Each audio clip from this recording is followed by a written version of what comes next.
What's going on, Gary? Oh, I'm just waiting to see who the first one is that hammers us for being a minute late. Oh, I was thinking the same thing. Where's old Jim at? Jim Robinson. He's gonna let us know. Yeah, the time cop. Yeah. How's Shannon Wise? She's first out of the gate. Shannon Wise watching Richie Stevenson. Renee, I'm gonna butcher the middle or her name here. Humes Wilkes. I think that's Joseph's girlfriend. Oh, cool. Renee. Yeah. Yes, sir. She's probably thinking, where is my man? Where's he at? Did he make it? He's still flying. We got him locked up. We got him in the closet.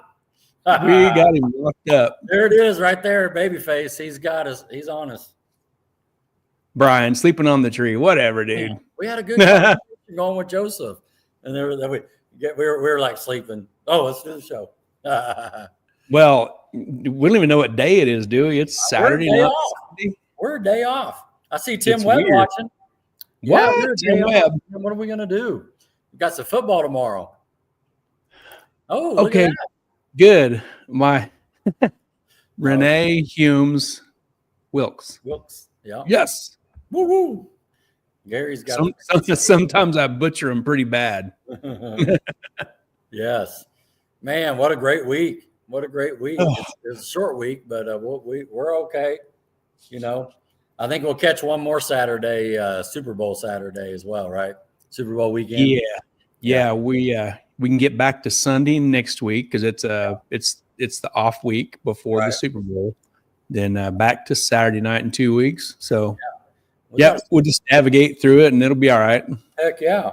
We got a little guest coming on that one. Hopefully we still got to connect some dots. We're excited about that. It has to do with a little thing going on here. Yep. That's good stuff. Yep. That's good stuff. Get some logistics worked out with everybody and get it all worked out. Dude, was it not cold Monday and Tuesday? Like across the country. What day was that? Was it Tuesday? Yeah. Yes, because I about went home at 7:00 in the morning because my feet were frozen. Oh, in your shop at work? Yes.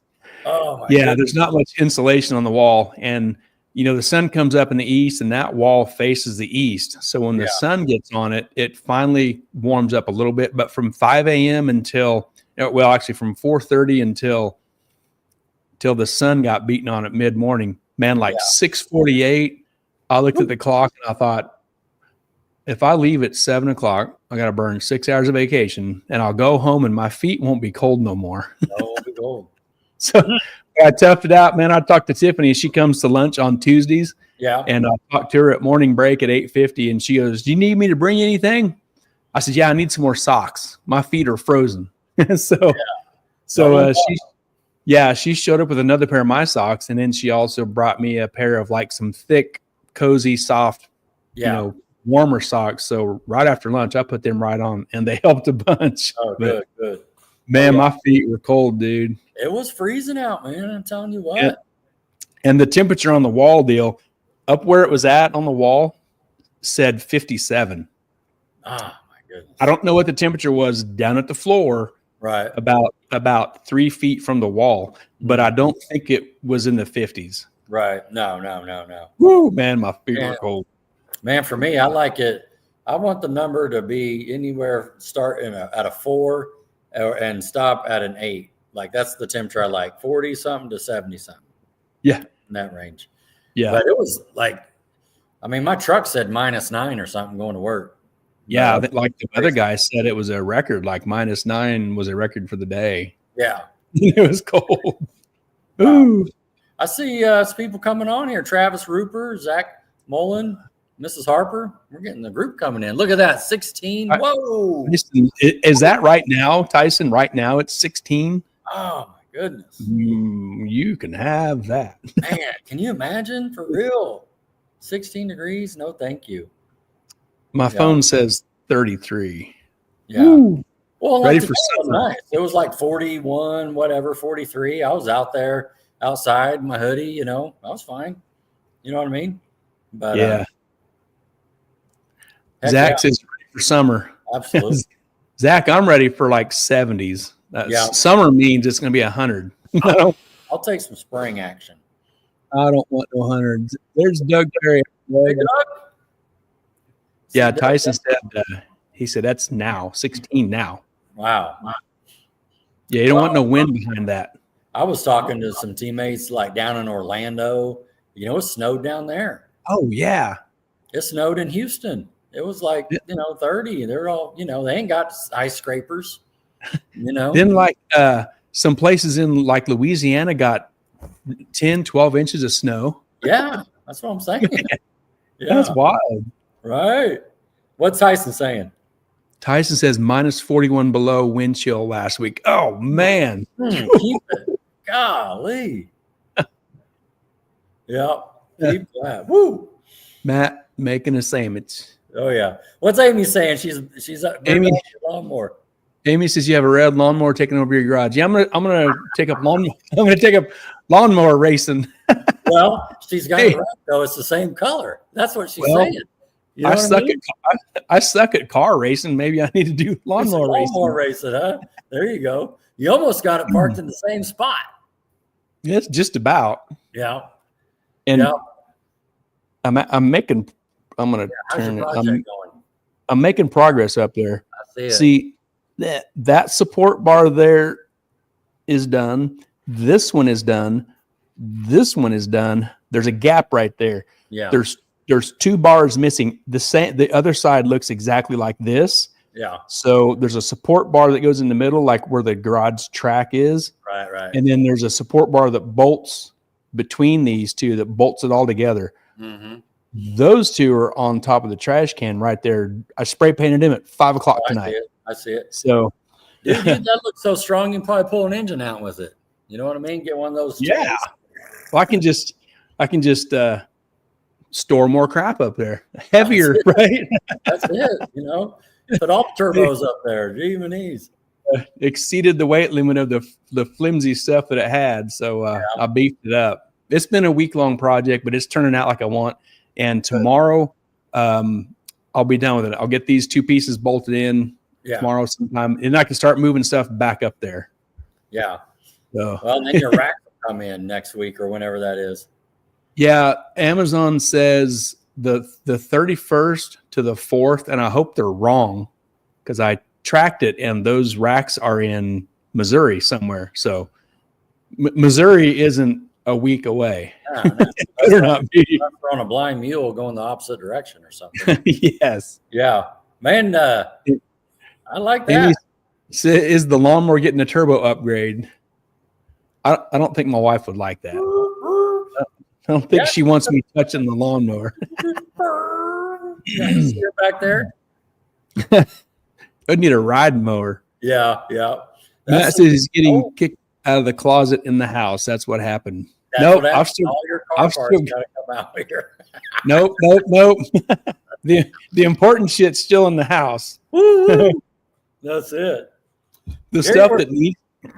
Go ahead. The stuff that needs to be in there is still in there. Oh yeah, it's all blanketed up. It's covered. It's got a little heater on it. You know what I mean? It gets a little fan. Did you see? I got like yeah. Look at that. Yeah, we're twinning. Heck yeah. Twinning. Yes. Heck yeah, man. Nice. Yep. We'll have to talk to somebody that's coming on in a few minutes about that. Well, that's. I bought my turbo from this guy. Yeah. Did you get yours from the same guy? I might have. He's. I guess to be qualified to buy parts from him, you got to work on a car in a garage. Right. Yeah. And there's a reason for that, and we'll get to it. Yeah. No, that's great. Yeah. Cool. Oh, I was the closet deal with the parts. I've got like some Mission Impossible red laser dealies. It's like you got 2 keys, an eye scan goes across, to open the door. And Tiffany only has 1 key. You know what I mean? Yeah. Well, she's short, and so she has to. She's got to deal with the laser beams. I come in from the ceiling because. Oh yeah, you come down. Yeah. Little Tom Cruise action. Cool. Yes, I come from the ceiling. That's funny. Yeah, you go through the garage attic, come back and go down, Yeah, the hole's right there. That's it. Dun, dun, dun, dun, dun, dun, dun, dun, dun, dun. Oh man, That's awesome. That's having a awesome. good time Saturday night. Woo! Can't stop it. Man, I don't know if you've been watching U.S. Nationals or Barrett Jackson. I got some workmates up there at Barrett Jackson kind of feeling that out, some salespeople and stuff. The money is rolling. Man, have you ever been to like one of them Barrett Jackson deals to like just hang out? Yeah, I've been to a really? Okay. I've been to the Meekum one. It's not okay. the same, but like I want to, Barrett Jackson is a bucket list item, and roll up there to Scottsdale. But I keep an eye on it because with my Mach 1 and stuff, I like keeping an eye on that stuff. Oh yeah, it's an investment. Yeah, of course. And but yeah, just buddies are on Facebook saying how much stuff is going for, and it's just the same kind of buzz at PRI. Just a lot of stuff selling and a lot of good stuff. With the with that red wave, I think someone was mentioning. So that's right. Yeah, Mr. T. Yeah. What's Kenneth Watson saying? He talking about the U.S. Street Nationals? That's right. Ken Watson. What's up, Ken? Ken says, did you see a 367 at 217? Wasn't enough to make a field at U.S. Street Nationals Pro Mod. That is insane. You said it. You perfect. said it. That was a mouthful. That's insane, dude. 69 cars going for 32 spots. Holy cow. It's incredible. How bummed would you be that, that tight field and you run within a few numbers and you got to put it on the trailer? Yeah. See that? Yeah. That's crazy. Incredible, man. Getting invited out and then they go into a chip draw tomorrow, do they not? Yeah. Chip draw. Pretty different format, and it's really cool. Yeah, heck yeah. I think I just saw right before we got on that Mickey went number 1. Yeah. Yep. And that was a $5,000 bonus. Oh, okay. Yep. Go. And he also said right there in that last little talk he had that they've been, I forget if it was like 17 or 19 times they've been in a row. They've been number 1. Wow. That's impressive. That is impressive. Oh, man. Incredible. Yeah. Incredible. Now help me out because I always forget stuff. Did Blake Halsey have a little involvement building that car? Or was that another shop? I think Blake's shop built that car. Okay. Yeah. I thought so too, but I didn't want to say it like I knew. Yeah. But and I don't think Blake made the field, and he was in a Camaro instead of the Willys. Did you notice that? I've seen that. Yeah. I don't know whose car that was, but yeah, it might be maybe his car. I don't know, but yeah, I saw like Andron didn't make the field. Of course, Kai Kelly, he was up like 3rd or 4th. You know what I mean? Yep. Did Sean Ellington make it? I thought so. I thought he did. Yeah. I thought one of his first or second pass, he went like 215 or something. I thought he went a 663 or 60. I think it may have been a 60. Man. Yeah. Scott Taylor made it in. Haney didn't make it. Keith Haney. Yep. Yeah, he's out. Yeah, man, that's crazy. And Jesse Tron James. too, yeah. Yeah, you see that. Yeah. Antron. Oh, there it is. Antron went 22. Ken says Mickey has it figured out for sure, but he has a bunch of talented dudes in his operation. Oh, yeah. Definitely. Yep. Sean made the field, Amy says. Yeah. Jesse James, Murder Nova didn't make it. 367. I thought he did. Okay. I thought he did too. Well, and that last time everybody was coming in and people were getting bumped out, and hanging on. They kept showing the number 32 guy there. And yeah, Ken says Sean didn't make it. Oh, I thought he did. Dang, that's too bad. He must have got bumped out. Man, that's a bummer. Well, and like you were saying earlier, I know, yeah, there it is. 65 was the bump. 365. Yeah. Because before Jesse put that up there, I knew Scott went a 63. And so, but just we're here talking and Sean went a 67 and you're out. 4 numbers. Man. 4 numbers. Golly, that's going to be some good racing tomorrow. So at least there's 40, there's 29, like at least there's 36 other guys going home. And you're not number 33 cars and you're the only guy that has to go home. There's 30 more of you going home. Alex Laughlin didn't make it. Man, Erica did, and so did Lyle. I'm pretty sure, because of course Lyle's driving like a car for each class. Yeah, I think he's driving like 3 or 4 cars. Yeah. What a crazy deal they put together. Man, we need to go to one of those just to watch. That would be fun. Yeah. Then I had last night I had it on for just a little bit, just kind of watch it. And X275 was on, and nobody went down. I saw that. I was like, holy cow. You know what it reminded me of, Gary? I was sitting there thinking, and I was watching, zip. Everyone, I thought, man, that reminded us that test session in Texas. Yes. 5 cars went, and I think 2 got down. Yes, you're right. That's a bummer. You go all that way, and everybody's strike tire. You know what I mean? Yeah. What a feeling. But cool. Well, cool, man. What do we got for this week? We got some cool stuff to show, and then we'll bring on Mr. Joseph. We do. Just a few little things. I don't have anything on my car except I text Logan at 5:00 this evening. Yeah. And just for an update, and he said they got busy this week working on stuff, and he's going to get back on my car. Cool. So that's how it works. You get busy. The weather was crappy. There's probably some crash them up, bang ups. Yeah. And that's the way it goes. Some fender benders. Yeah. You see Russell Foreman there? I see Russell. He says, "What's up? It's not Sunday." I know. We got, we're trying to stay away from football a little bit, Yep. So. Hello, Russell. Chiefs game. That's right. Yeah. Yeah. So I haven't been wanting to bug Logan, and I hadn't talked to him since Monday of a week ago. So there you go. Just hit him up for a quick little update. Said if you need anything, let me know. And cool. he said they was busy and they'll get back on it. Perfect. This week. So heck yeah. Perfect. Yeah. I haven't heard nothing from Mark.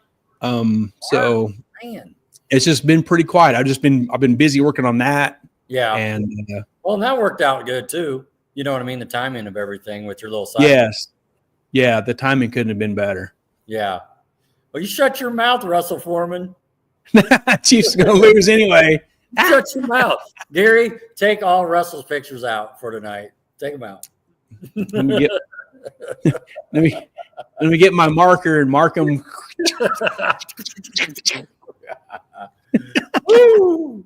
And Russell, just kidding, Russell. That's where the Chiefs are at. The Chiefs are out of Missouri. Come on now. Just kidding, Russell. We love you, brother. Oh, that's great. Hey, Russell, we love you, but that Pro Charge car of Bennett's going to drag your ass when you guys meet up. Whoa, Todd Bennett's Pro Charge Corvette. You're going to just.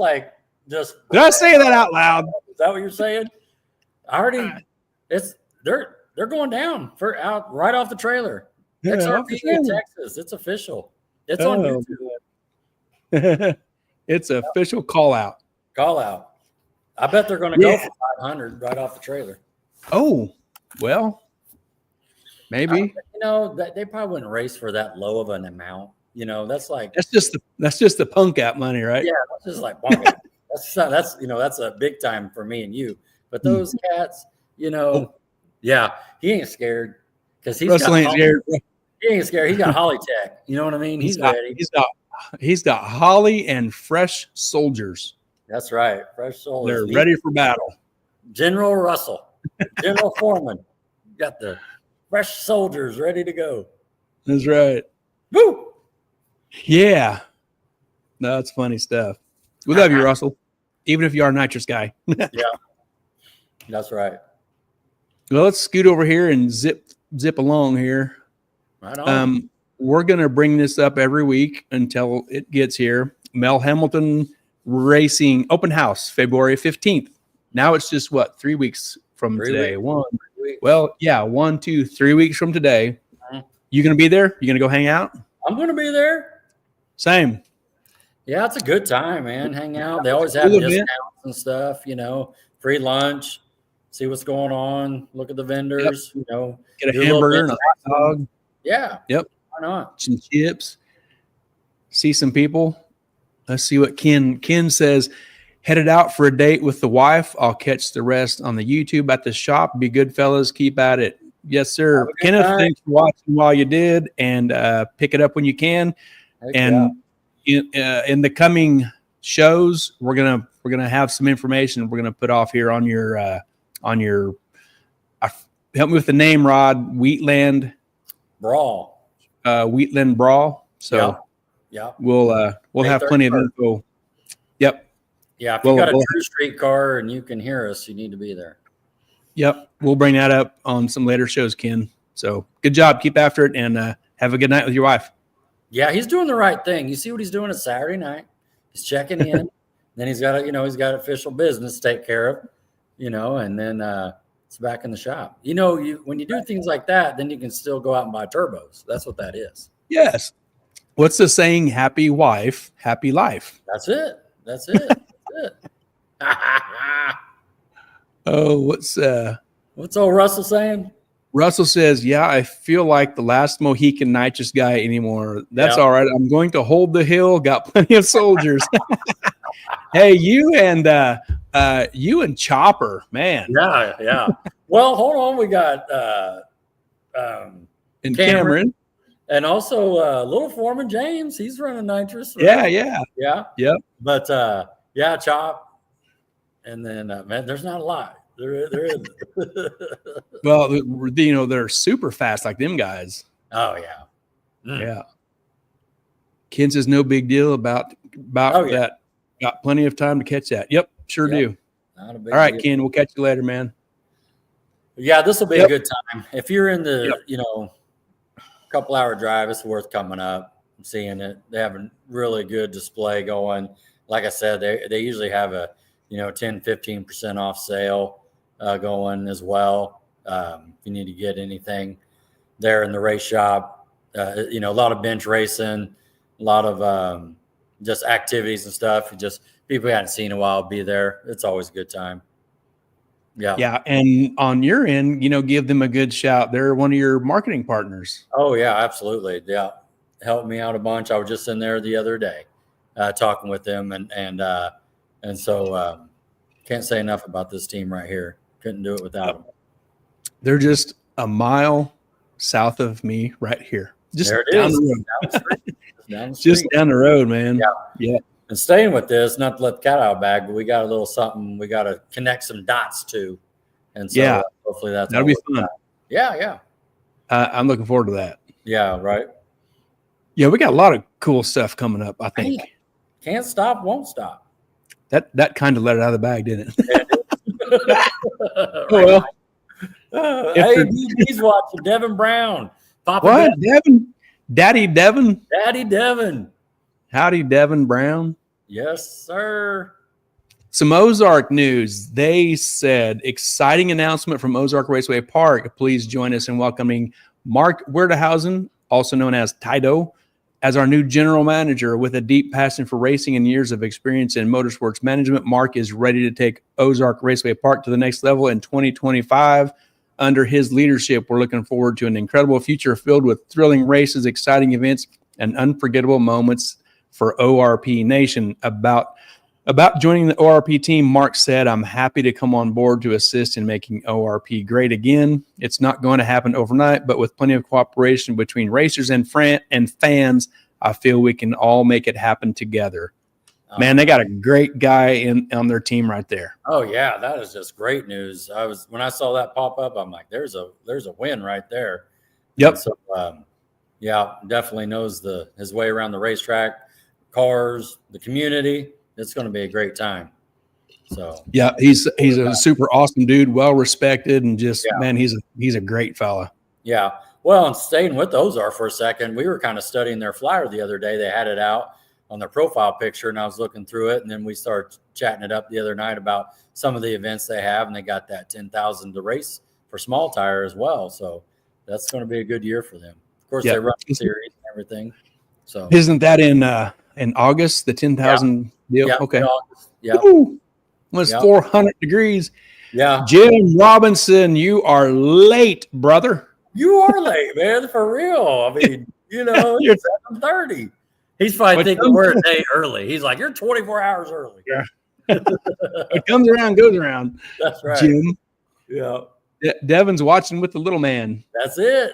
Devin, tell him how cool we are, okay? Yeah. He'll be in a junior in 2 years. Yeah, he might be in a junior practicing right now. Larry Hunt says ORP for the win. That's it. To the front. So, yep, that's good news for Ozark with Tido. That's awesome. Yeah. Chris Farley says, by a show of hands, who is ready to do drag race car things with their race car friends? Go ahead. I'm ready. Holy cow. Especially when it was -9 wind chill this week. Golly. Oh, man. Yeah, that's cold. Yeah. Minnesota can keep that cold. Oh. Burr. You got some cool stuff happening here. Yeah. You made a post giving Forced Inductions a shout out. A big thank you to Joseph Thomas at Garage Built Racing for helping me with the purchase of my new Forced Inductions Turbo for the 2025 racing season. Heck yeah, man. What's going on here? Time, right? You know what I mean? Did. Got in on one of those little Black Friday deals that went all the way to January 1. And, had a couple conversation with Joseph and stuff, and he was able to get me all set up. And so if you guys looking for anything out there, Forced Induction, give Garage Built a call there, and Joseph get you going. And piggybacking on that, Gary, isn't that where you got yours from as well? It is, man. July 4th weekend, they had a super killer sale. Yeah. And I hit up Joseph. I said, hey, let's get a price rolling on this. And he made it happen, and that was that. That was that. Yeah, no. And I saw some chatter on the internet that someone called it a 199 millimeter or something. Yeah. The measurement results came in late last night, and it's 199 millimeter. Is that right? That's right. Babyface just dropped a new rule on us. Did you see that? But he says new limited rule: no single 140 millimeter turbos. Sorry, Hot Rod. That's a 76. See, I got two 76s. Is that what they are for the twins? I have to look. I think they're 76s. That's what that is. It's 76 where the nut is, maybe. Yeah, exactly. Right. Yeah. I have to admit, I don't want to talk too much about it, but like when I was setting it next to my other turbo, I could tell there was a difference. I was like, oh, damn. Yeah. Yeah. Yeah, it's a nice piece. Yeah. Yeah. Mine's in the closet. Jim says, was working on race car stuff long day and didn't know you on dang Chiefs. Oh, yeah. Yeah, we moved it for the Chiefs. Well, good, Jim. Want to get an update on that race car stuff. That's right. Heck yeah. Tomorrow night I'll be watching Chiefs, eating some chicken wings out of the Ninja, maybe some popcorn. Yeah. Yeah. But just getting this in, just super excited about it. And Joseph actually nailed it. He just said, hey, when we order this thing, it'll, just looking, it's going to be mid, maybe late January when it comes in. I'm like, cool. And I hit him back like on around the 15th. I'm like, hey, you heard anything? And he hit me right back. He goes, they're boxing it up. No joke. And he next day he threw me a tracking number and I was like, heck yeah. And sweet. So, yeah, there it is. It gets me excited. And you know what's super excited? When my wife texted me, I was over at Fox Rod Racing, and she's like, your turbo came in. Ooh, boom. Gotta go to the house. So Tim, go Bills. Come on now. Come on that's now. Funny. It's gonna be whoever has the ball last first, whoever has the ball last is gonna win. I think it's just gonna go down the wire. That's funny. Go Bills. Go Bills. Go Chiefs. Chiefs. But so you got you got a turbo, some stickers, a shirt that you're wearing, yep, and a fender cover or a tire cover. You know what that is? Yeah, that's what that is. I've been eyeing those, and sometimes they'll show out of stock on their website and stuff. And so I asked Joseph, if he could talk to him about throwing one of those in, and so it all worked out. And he hit me back. It's like, yeah, I think it's going to work out. And so I was happy to see all that in the bag. They also hooked me up with all the gaskets and everything for the oil and exhaust, and so can't complain. Hey, I got something very important to say. Really, really important. Let's hear it. You took the turbo out of the box, obviously. Yes. Was it packed with the expanding foam, and it was perfectly sealed up in there, right? It actually wasn't too bad. Okay. Did you take it apart so that you can put it back together with that foam? Because I did. Man, I tell you what. Yeah. And I put the box back together, and I have the box, I have it on a shelf now. You know what I mean? Oh, because I had to pack my 118 back in the box that it came in, and trying to sort out where those expanded foams go was, dude, that was like that was not a fun game of Tetris. No, exactly. It's a Tetris puzzle. You got it. But yeah, number of those pieces when they come out. Holy cow! Yeah. Well, and they definitely came all ready to go, good to go, and I'm excited for this season. I'm excited to hang out with Babyface there at the Titans, and all those limited cats are going to be there. Gary Spaniak, not Putnam. Well, and Gary Putnam. Well, Yeah. And West Show was showing off some new jewelry this week as well. That was cool. So it's going to be a good year for sure. And just one of the pieces coming together, like the elbow, just keep it rolling. Yep. And let's keep rolling here. What's going on here? Yeah, just a little freshen up. This is the 400 from last year, 39 hits. So we're just looking it over, give it a good bill of health, and look at all those soldiers there, Foreman, ready to go.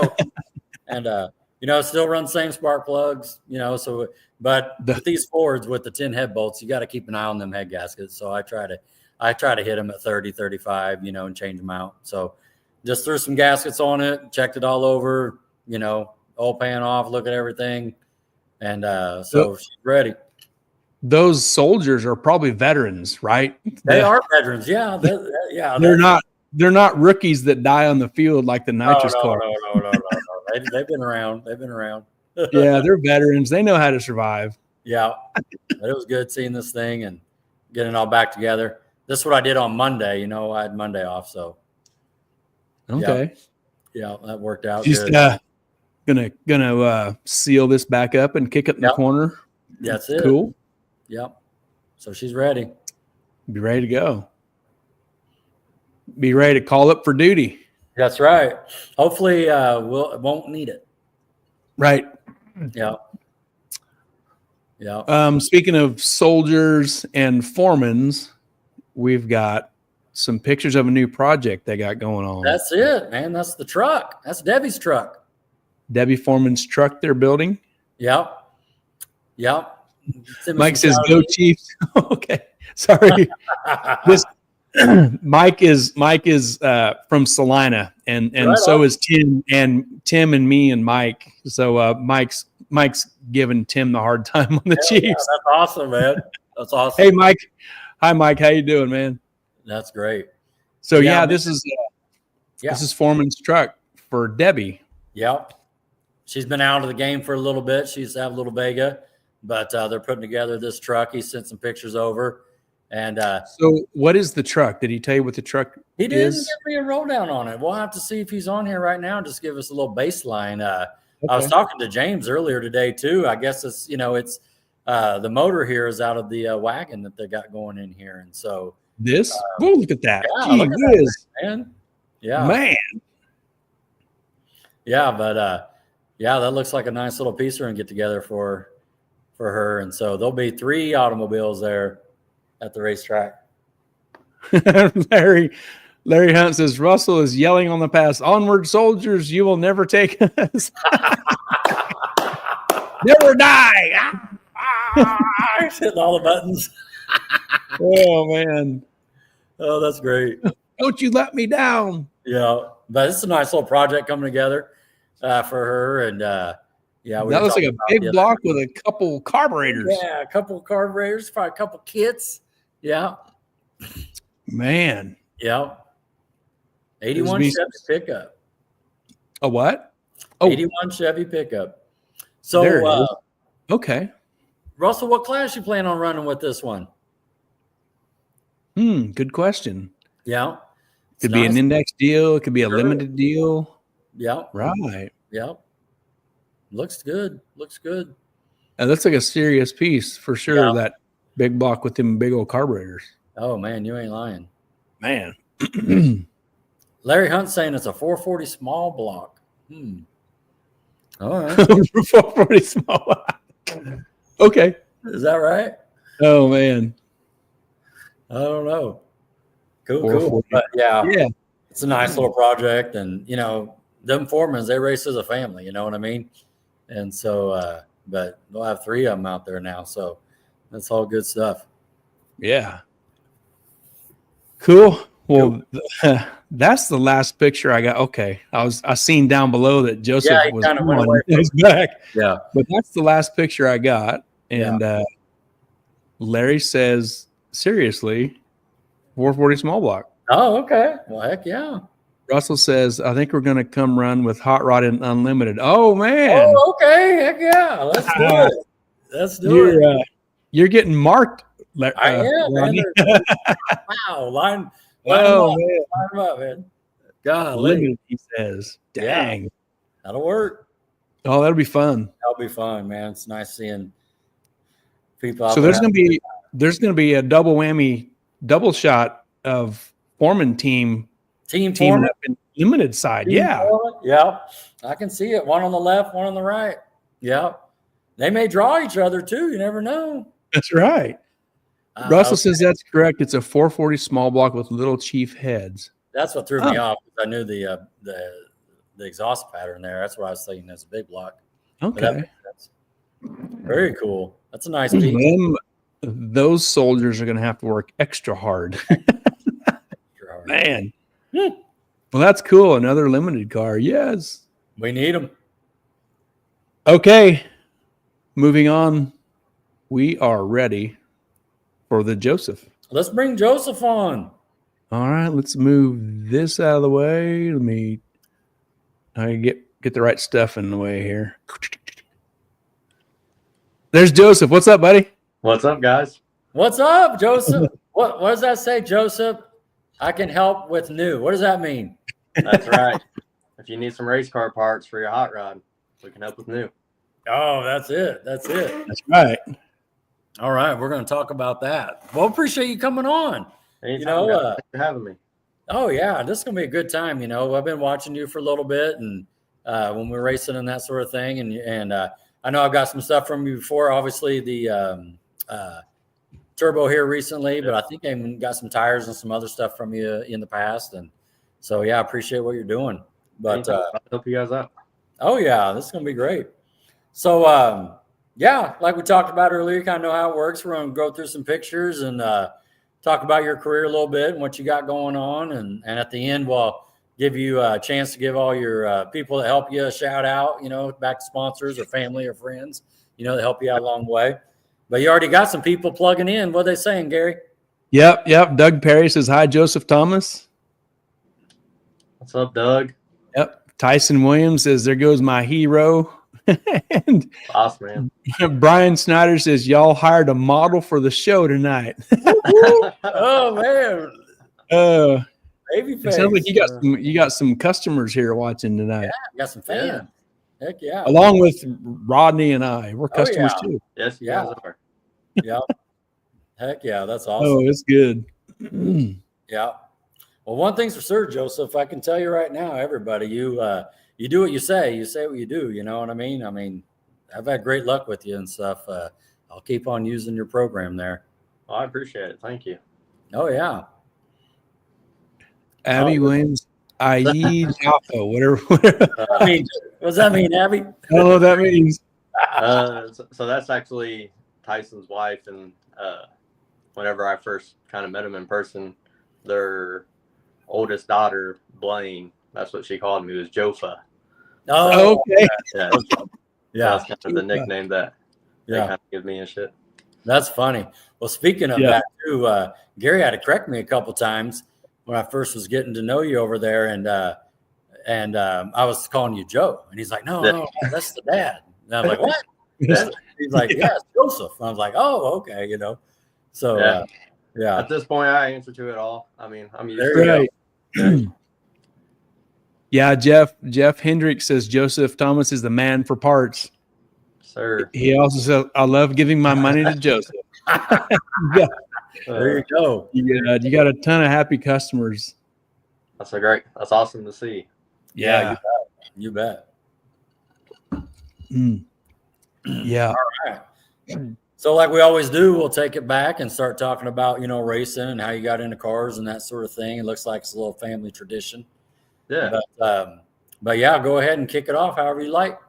Yeah. So, I mean, my dad, he's raced since he's been 18 or so. And, of course, whenever I was born, whatnot, 6 months in, I was at the racetrack. I mean, been around racing whole time. He's done a lot of racing, and eventually grew up, got my own car, and now we race together. So Right on. kind of a quick little summary on how it's kind of all evolved and whatnot. So. Yeah. So did you get into the junior scene at all, or did you first get into a big car when you first started getting after it? Yeah, so I never got into a junior. I was always hoping every year around Christmas time there'd be one hiding around, but there never was. Under the tree. Yeah. Exactly. Yeah, so I just got into the Fairmont, whatnot. I had a Trailblazer SS that I had for a little bit. It was kind of peppy. You kind of messed around with it on the street some, but Sure. it wasn't near as what we had nowadays or Right. what I have now. So Right. So the Fairmont you have now was pretty much your first kind of race car, street car? Yep. Okay. How old was he when you acquired that? I don't know, 20, 21-ish maybe. Oh, really? Okay. About 6 months ago? No. Yes. It was like 4 or 5 years ago now. Yeah. But I actually got the car from a guy in North Carolina. It was a carbureted LS deal.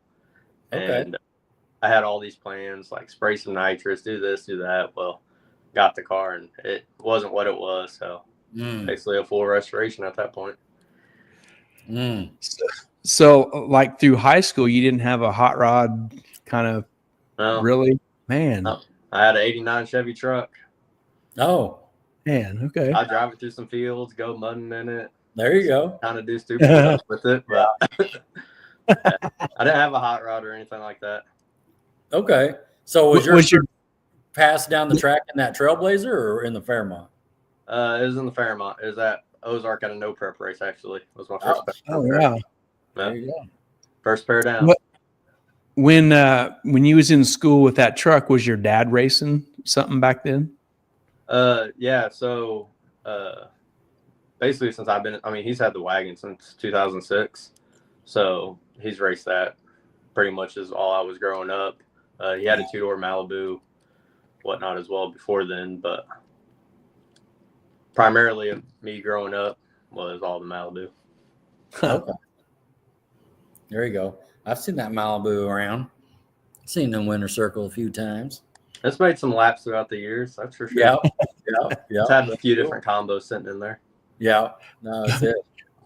You sent a bunch of pictures, and it was pretty obvious to pick apart the earliest one. I'm pretty sure is this. Yeah. This looks like Topeka. Yeah, that was at Topeka sometime. It was probably a vamp race or something like that. Okay. Right. Just me running around the track. Yeah, I was that's probably awesome. putting time out since I was on the trailer or something, but You're in timeout. You was chasing girls. That's it. I want a junior dragster. trying to go steal a kid's junior. That's it. That's awesome. Now, do you know what your dad's working on back here? I'm not even sure that's our trailer. I know that's his toolbox there, but Yeah. I don't. It might be his 2-door Malibu, maybe. I'm not real sure, honestly. Sure. That's all right. Yeah. Very cool. Very cool. Do you happen to know what year this is by chance? I honestly do not know. I know the picture's been around for a while. If I was to guess, it'd probably be 05, 06 area. Maybe. Okay. Right on. And I think that's when that Vamp days were going, wasn't it, Gary? Yeah. I think so. Yeah. Yeah. Yeah. Cool. Yeah. I think Vamp stuff went clear up until they closed the Kansas City track, like in 2011. I think is when it closed. Late 11. I think they tried to do 1 year at US 36 after KCR closed, but I'm not certain on that. Were you lucky enough to make some passes at KCIR before it closed? I was not. I was there like crazy. I made a lot of passes running down the sideline at the fence, racing the cars. I mean, there you go. About it. Yeah, that's funny. Did you win any of those? You just see 2 kids running down the side of the fence. Oh yeah, I know. I see that. Oh, that's funny. Oh my goodness. Hey, not to interrupt, but did you just see that? From Troy? Yeah. Yeah. Yeah, that was cool. So not to interrupt Joseph, but we were talking about U.S. Street Nationals earlier. They're doing chip draw right now, and Kai Kelly and Stevie Fast first round. Yeah, that's like breaking news, right? And Yeah. call that breaking news. Wow. Stevie Fast. Yeah, that'll be good. I know you like that stuff, but well, this is a great shot here too, and as you know, just thinking of this too, you know, it's too bad Topeka's closed as well, you know. Yeah, I thought I heard something that someone kind of bought it back just to have a national event there next year, but I'm not too certain on that. Or Banter Ace founded it. I heard that too. I don't know any details, but you know, you'll hear things, and so it makes you wonder. Yeah.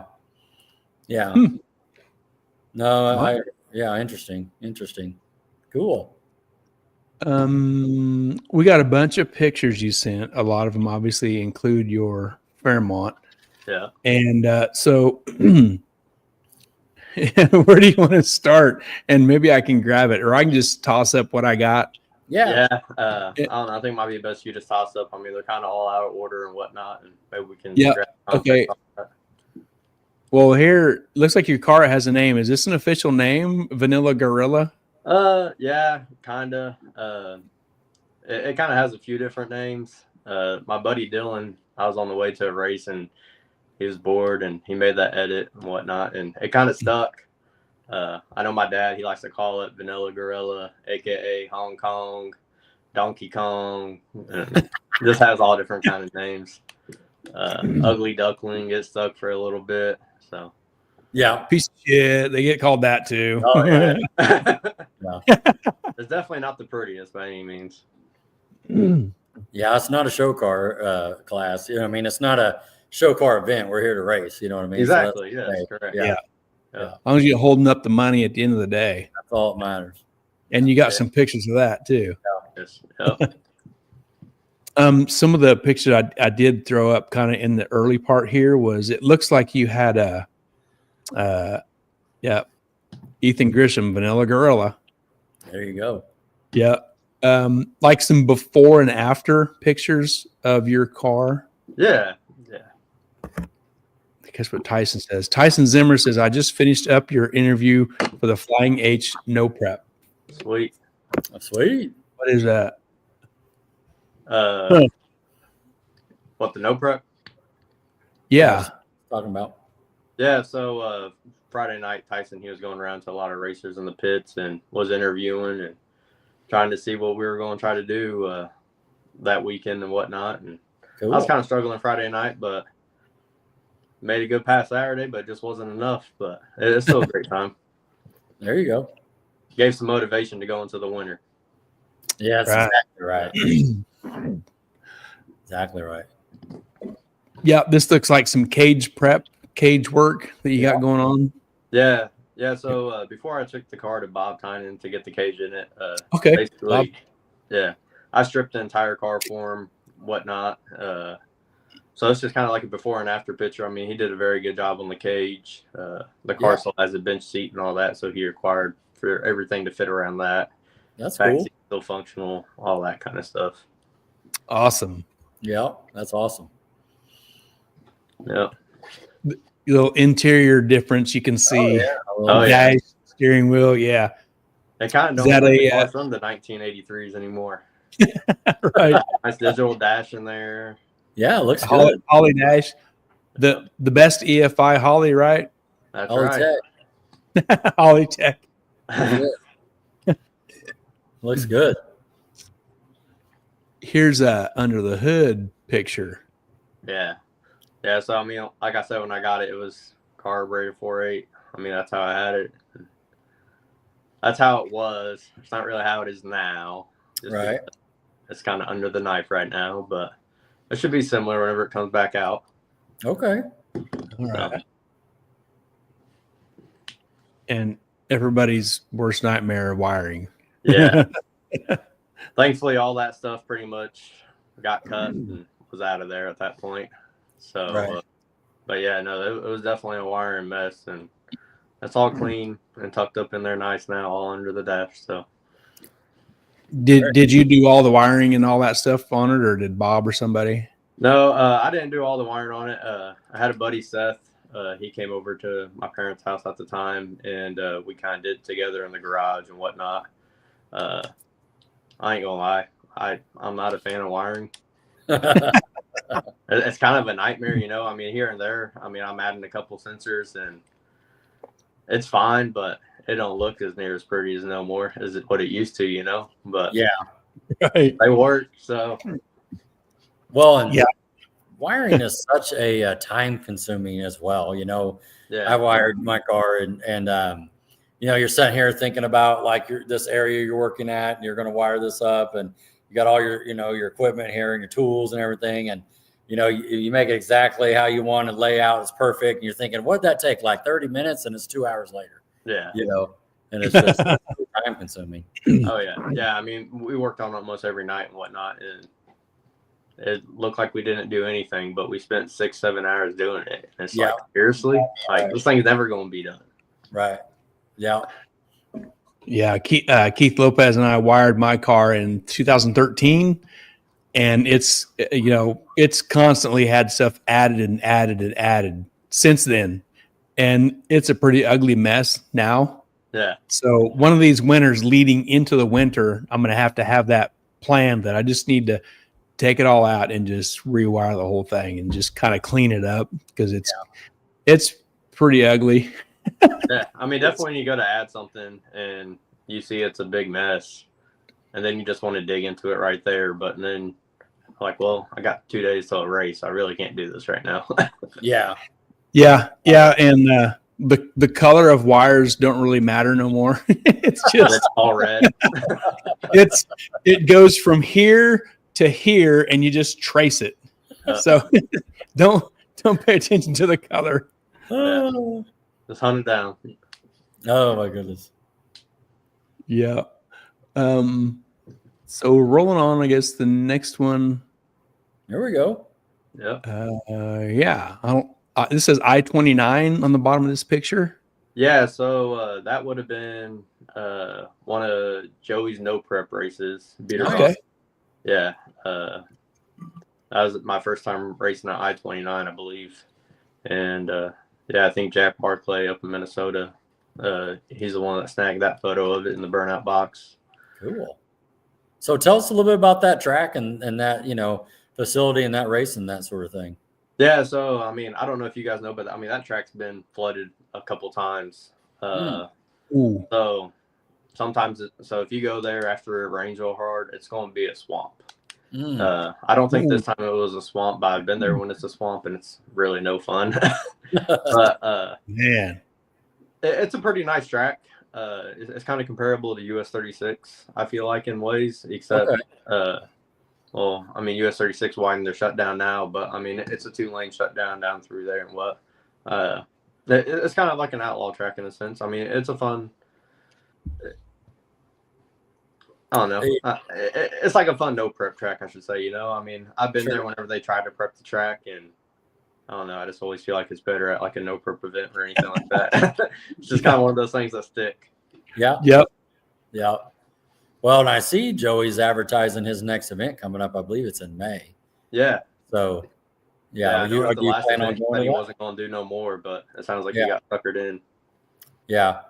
And staying with that for a second, I saw on like Friday night, he's kind of having two separate small tire classes, like I don't know the names of them he's calling them, but basically one's, no boosted big blocks. And then the other class can have boosted big blocks and you can run a 315 tire. I thought I saw that. Yeah. So I think he's trying to do like a limited class and like a run what you brung 29.5 and smaller type deal.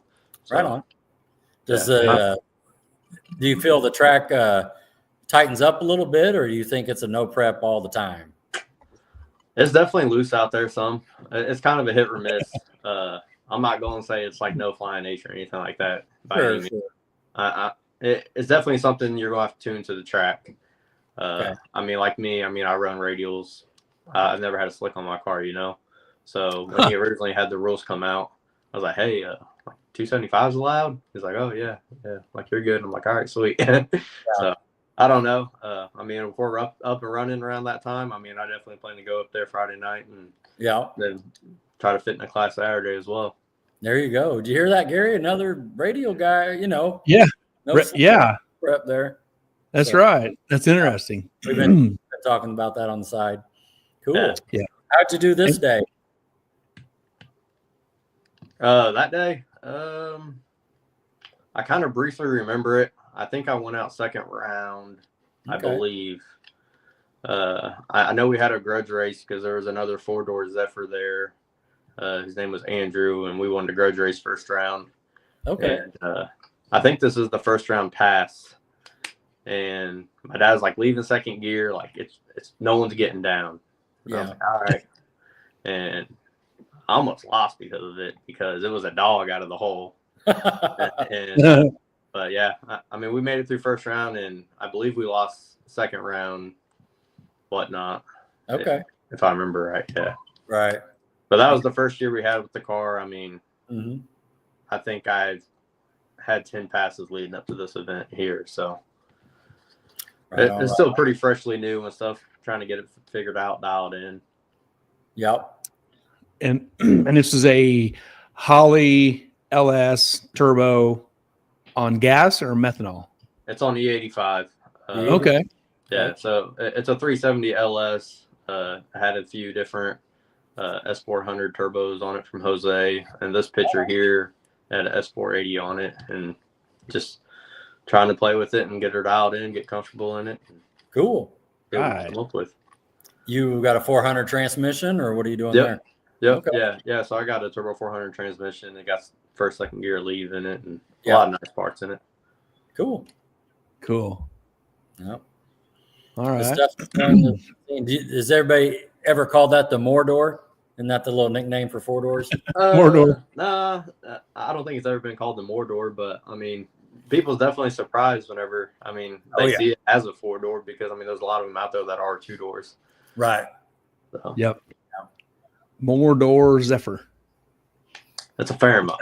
Yeah. Fairmont. Yeah, gotcha. All right. Basically, it's a Mustang underneath, right? Let's just be right. Yeah, it's like everything from a Fox 20 Mustang bolts onto this thing. Yeah. Yes. Yeah. Yep. That's exactly right. Yeah. So it's a Mordor Mustang. They. Right. Yeah. Vanilla Gorilla. That's it. Yeah. The next picture we have is wherever that's at. That's at Mocan. Okay. I think we went there on a test and tune night, like a Sunday fun day deal they had. I think we were having a lot of issues at the moment with the car, trying to get to go straight. I think we were trying to dial in with the suspension, and that's what you do on test and tunes. You got to go to the track and see if it's fixed. That's it. Yep. Test it and tune it. Yep. Cool. Here's Ozark. Yeah. This is Titans of 10.5, it says. Yeah, that's the Titans of 10.5. I think we ran the 580 index class there. I went red that day. I tried to guess the instant green. Yeah. Oh, we was just top of the guessing conversation last week, right? Remember, Rod? Oh yeah. The guessing the tree conversation. Yeah, so what happened last week? Some of the people were commenting in on not to do the instant green anymore. Like, let's do a 4/10 tree or something. And there was some guessing going on, and there was people chiming in on that. That's what Gary's talking about. So, how did you go red? I tried to guess for sure. I still think to this day I had a perfect light. It's just kind of me in my head on the deal. Okay. That's honestly been the one of only tracks I've been red at, and it's been in the same lane. So I think I'm cursed there. And it was both Titans races. So, okay. Yeah, I'm kind of being petty about the deal, but yeah, I remember coming back to the trailer. I think my dad, he was pretty let down on me. He was just like, "What were you thinking? Like, you had the race in the back." Sure. But I mean, when you're racing a lot of those bracket guys and stuff like that, I mean, there's a lot of the guys in the Titans classes that are good on the tree because they do it all the time. And for me to show up to here and there on Titans races, I mean, I knew I'd be good on the tree like them too. So, right, that's part of racing, I mean, you live you live and learn on the deal. So. Oh yeah, I turned the red light on twice this year in 2024. Yep, it happens. It does. Yep, part of racing. Yep. Hey, we're gonna get rolling into obvious pictures of you racing and winner's circles pictures and stuff. Yeah. And you're wearing in these pictures garage built and stuff. Tell us about your involvement with garage built racing and what you do and how that happened. Okay. Tell us about that. So I first started selling parts for a company called XRPM, place down in Arkansas. Sold them for about a year and a half or so, and just didn't work out. So during that time frame, I was actually selling parts to Tyson at Garage Built, and I was kind of known as like a tire plug back then because there was a lot of people not selling tires, and I was the one selling them. And I kind of got with Tyson, and I was like, "Hey, man, like, are you hiring? I mean, do you want somebody to work for you?" Well, I thought he did it full time. Well, I guess it was his side gig for the longest. And we got to talking. He was like, "Yeah, man." He's like, "You can come on board, sell parts." Well, I brought a lot of my connections from that company to Garage Built, and here we are now. I'm full time with Garage Built. That's what I do for a living. I was doing it part time, and I'm basically the parts manager with Garage Built. So Tyson and Abby, they're still the sole owners of Garage Built. You got me as the parts manager, and then Mike Elder, he is also a secondary salesman with Garage Built as well. Okay. Oh, cool. How long has this company Garage Built been going? So Tyson had another business partner before I was in the picture, and I think he basically bought the company or took over the company from that guy. I think they've been doing it since 2017, 2018, but since me and Tyson's been kind of together, it was late 2019 whenever I kind of got involved in the deal. Okay.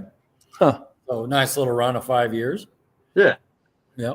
And then I think I've been doing it full time since 2022 now. Okay. Like October 22, something like that. Kind of after COVID, kind of got shaken out and everything. And Yep. Yeah. There you go. And you're probably remotely, right? Because they're in a different location than when you're at, right? Yeah. So, Tyson, he has like a shopping facility at his house, but he's watching right now. Yeah. He's up in southern Minnesota. I mean, I'm here in Kansas City area. Okay. Mike, he's in the Iowa area as well. So, I mean, we all kind of work remote for the most part. I mean, we have a lot of stuff in stock in Minnesota up there, like that we do whenever we do company buy-ins and stuff like that. Some stuff trickles down here and whatnot. Like definitely if there's a big race coming, we try to keep stuff on hand and be able to have it if customers need it. So. Yeah, very cool. Very cool. Yeah. What do you say your top seller is? What part? We still sell a lot of tires. Tires. I think it's kind of hard to beat the tires. I mean, definitely in the middle of race season, there's a lot of people wanting tires. Right now, biggest sales, I mean, we've sold a fair share of turbos. I mean, including to you, Rod. Safety equipment. Everyone's trying to update their safety equipment, have the new, fresh certifications and all that kind of stuff for it. So Right. it's just kind of all over the place. There's some weeks that it's slow, and there's some weeks that it's busy. And Sure. I don't know. It's very weird right now. It's kind of hard to judge, but just trying to do what we can do to keep on pushing. There you go. No, that's good stuff. You got a good shout out from Tyson Williams here. He says Joseph is the best in the industry at what he does. I try to do my best, that's for sure. I mean, I'm sure there's definitely times that I'm frustrated and whatnot. I mean, I'm 25 years old and I got gray hairs trickling in right now. There's been some stressful moments in this deal by any means. There you go. Job the parts slinger. Yeah. Yeah, I remember when I hit you up about Don LaManna's race jacks. Yep, the Pro Jack. And you're like, okay, you can get the jacks. Then Kenny Hubbard makes the pump and all that, and it's like, can you get this? And you're like, you can get the jacks. You can get the pump. It's like, oh, I had no idea. You're like, so pretty much you can get anything. Yeah. Yep. You can, just challenge you with what you can get, and you can get it. Yeah. I mean, there's a lot of stuff that we can't get, but we have a lot of other connections in the racing industry that we can ask for favors and just try to make it your life easier as a one-stop shop. Because, I mean, if you got a laundry list of parts, you're probably not looking to go to 20 places to order that whole list. I mean, if we can knock it out in one home run, I mean, the more the better. That's it. One-stop shop. Yep. That's what we try to be. Yep. You made it very easy to shop. Jared Starkbaum's his best in the business. I appreciate that. And the shout outs are just coming left and right. That's right. I got some pretty good customers out there, that's for sure. Heck yeah. I'm trying to figure out where he's at here. Okay, here, let's see. We was there with the Titans deal. This looks like your dad in the other lane in the wagon. In the other lane, Is yeah. it? That's Where's the this first at? time we raced, actually. Okay. Yep. It was Father's Day weekend at US 36. Oh. It was the KCR no prep race. I was ahead at that moment, but I wasn't ahead at the finish line. Oh, okay. Yep. I got drove around. Was this a quarter mile race or eighth mile? It's an 8-mile race. Oh, man. I got him pretty good on the tree, but I just didn't have the ET he had at the moment. Sure. Okay. Yeah. We've raced a couple times since then. He's got me still. It's coming. Well, what's the engine combo? Especially on Father's Day. Yeah. What was the engine combo in his car? So he has a 393 Mike Lowe Dart LS base block. Okay. And, he has one of the no time 98 turbos from Force Inductions. So Okay. he actually doubled up this weekend. He won True Street Class against me, and then he also won the Daily Driver Class as well. So Right on. Awesome. Yeah. Yeah, that That's True Street great. Daily Driver, that is a big field. You know, a lot of cars can fit in that. Yeah. And staying with that, what do you think of this little gangster class they're bringing in? I mean, there's a lot of people that don't really like it just because of its index bracket racing, but you got to look at it from the perspective. Every time they have one of those classes, there's a lot of cars that show up. Big, And yes. Yeah. normally those kind of people, they also bring a buddy or people to the track too. Sure. So, I mean, that's extra fans, that's extra support to that racetrack, stuff like that. I mean, I think it's an awesome deal to do for sure. And it's kind of a class filler because you could be a top dog in small tire or something, but say you want another test pass. You can fit in this. I mean, it don't matter if you run the index or not. You're just here for a test pass, you know? Yeah. Yep. Good point. I don't know. I mean, I feel like it's a growing class for sure. I mean, there's a lot of hate on it because of bracket racing, index racing, and stuff like that. But if the shoe fits, I mean, they normally pay pretty good too. You know, you don't have to beat on the cars hard. So right. Would we see we saw one of them late in the year last year in Texas, had 40 plus cars, paid 10 grand to win. Yeah. And yeah, that's Jeez. crazy. Armageddon had however many they had. It was a ton. Yeah. You know, and usually when you're in the winner's circle with your check, the people that are looking at you are not saying, "Oh, that's index racing." That the money spins. That's right. Yeah, the So- check ain't fake. Well, Yeah, exactly. Yeah. Yeah. Exactly. Yeah. That's awesome. This was US 36. yeah, I think that was this year, and I also think it was my dad in the other lane. Honestly, Okay. yeah, this would have been first pair down at a True Street deal, and I spun the tires, and he went right on down through Broadway, and he ended up winning that event. If that's the event I'm thinking of, I think it is. Yeah. This next picture, I was loading this stuff up, and I title them with something just so I can find them, and so they say something different when I load them up. So I titled this one "Getting Gapped by the Wagon." Yeah, so back to a couple pictures ago, that was actually the outcome of the finish of that race. So that's how this turned out. Yep. Yeah. It was about the same. We just flipped roles there. Yeah. Yeah, you can see the board there, the timing board. Yeah. Right. Yeah. That's funny. Yeah, it was a pretty good race. I don't remember the exact ETs we went there. I think he went like a 567 to my 70 something, somewhere around there. But it was pretty close. Yeah. I know the finish margin was pretty tight. Right on. Half a car ish, it looks like, maybe. Looks like from here, if you swerve over, you're going to hit him. Yeah. Right. Yeah. I mean, that track is pretty narrow for sure. Yeah. No, that's awesome. That's good. Well, I mean, come on, let's talk about it for a minute. How cool is it that you get to race with your dad? Yeah, really. It was pretty cool. I mean, leading up to the moment, I knew it was Father's Day and we were going to be in the same class. My biggest fear is whenever we are at the same race together and we're chip drawing.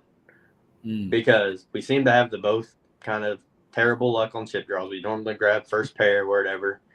And I'm like, I'm probably going to draw him first round, Yeah. So I grab a chip. Yep. Grab a chip. He's like, what color are you? We're different colors. I'm like, crap.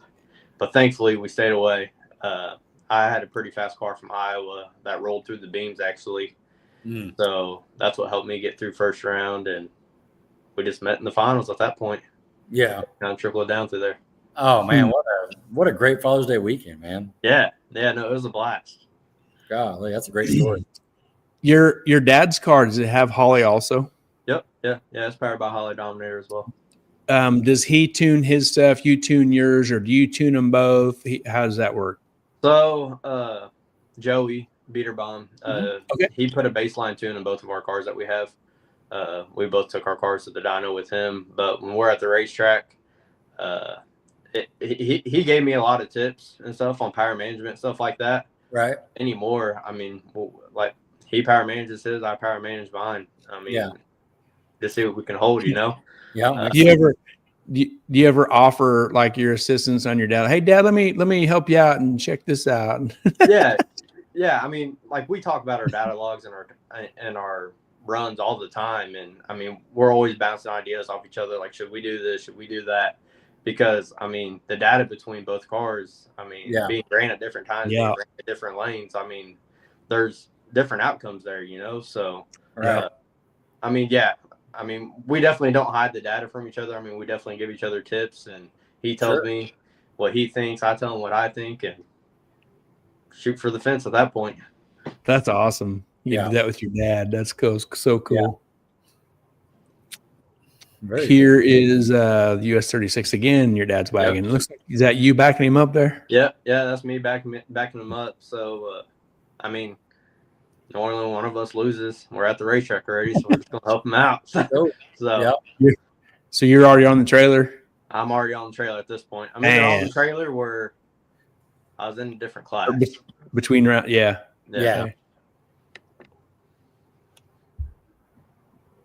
What is this? That's US 36 as well, coming back from a True Street cruise. Okay. Yeah. Coming through the gravel through US 36. I've never been there. Have you been there, Rod? I have not. Isn't that like Bethany, Missouri? No, so Bethany track, it's called Thunder Valley. Okay. I haven't ever been there either. This one's in Cameron. It's really well known for their bracket program. They have a great bracket program. And the cool thing about this track is every time you come to this track, it's packed full of people. I mean, there's not much stands, but I mean, you can go up, park up to the gate. You got loads of people there all the time. I mean, it's not a nice track. It's not the nicest, I should say. It's a racetrack and it works good. But I mean, it's backwoods for sure. Right on.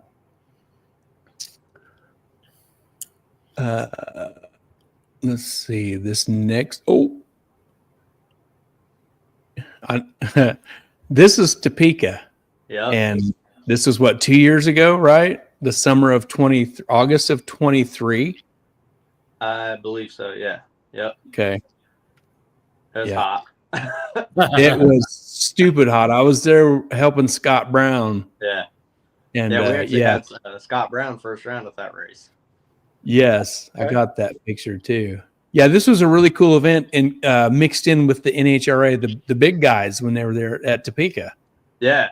Yeah. So, I mean, we ran at a lot of different times at this race. I think I sent you a picture of this also, like me literally running after a top field dragster at this race.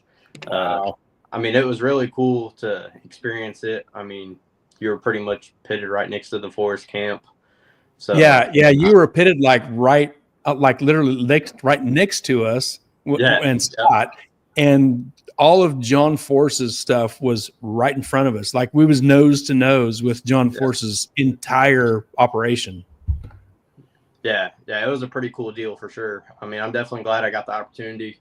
I remember when the opportunity first came around, I was talking to Chase, and Chase was like, man, you got to have your license before I even consider it. And I'm like, man, like, I don't know if that's possible, stuff like that. And then Sarah and Chase got together, and they scheduled me in to go down to Tulsa to get my license passes. So I went down there and was going to make my license passes. Keep chatting.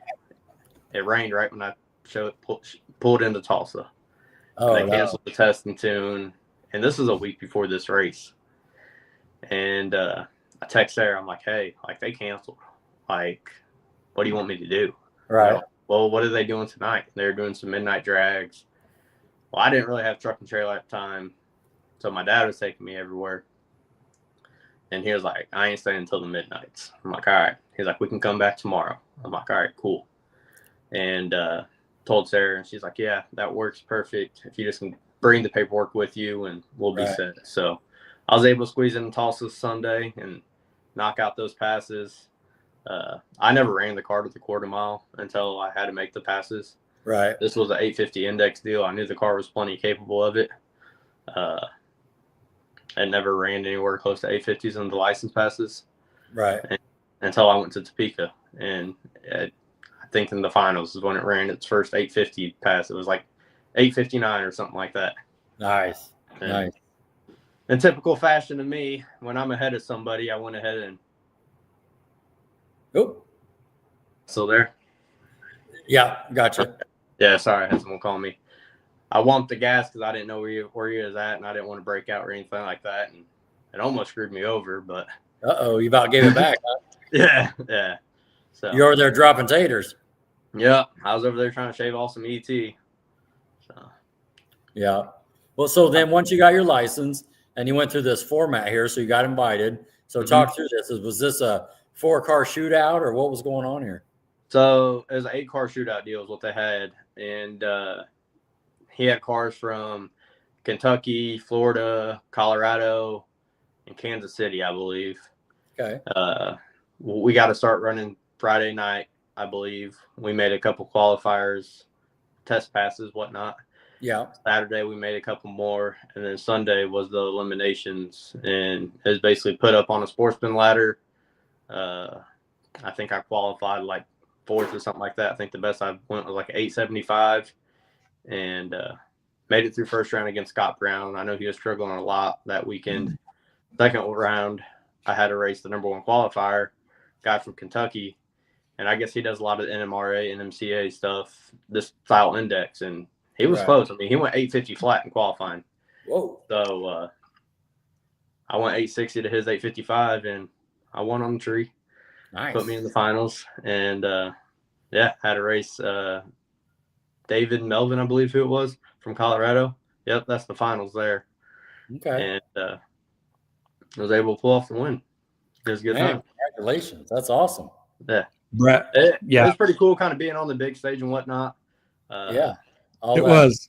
It was pretty exhausting that weekend. I remember actually recording the NHRA race and watching it, and to see like if we were on there, and they showed a little clip right there. Right there.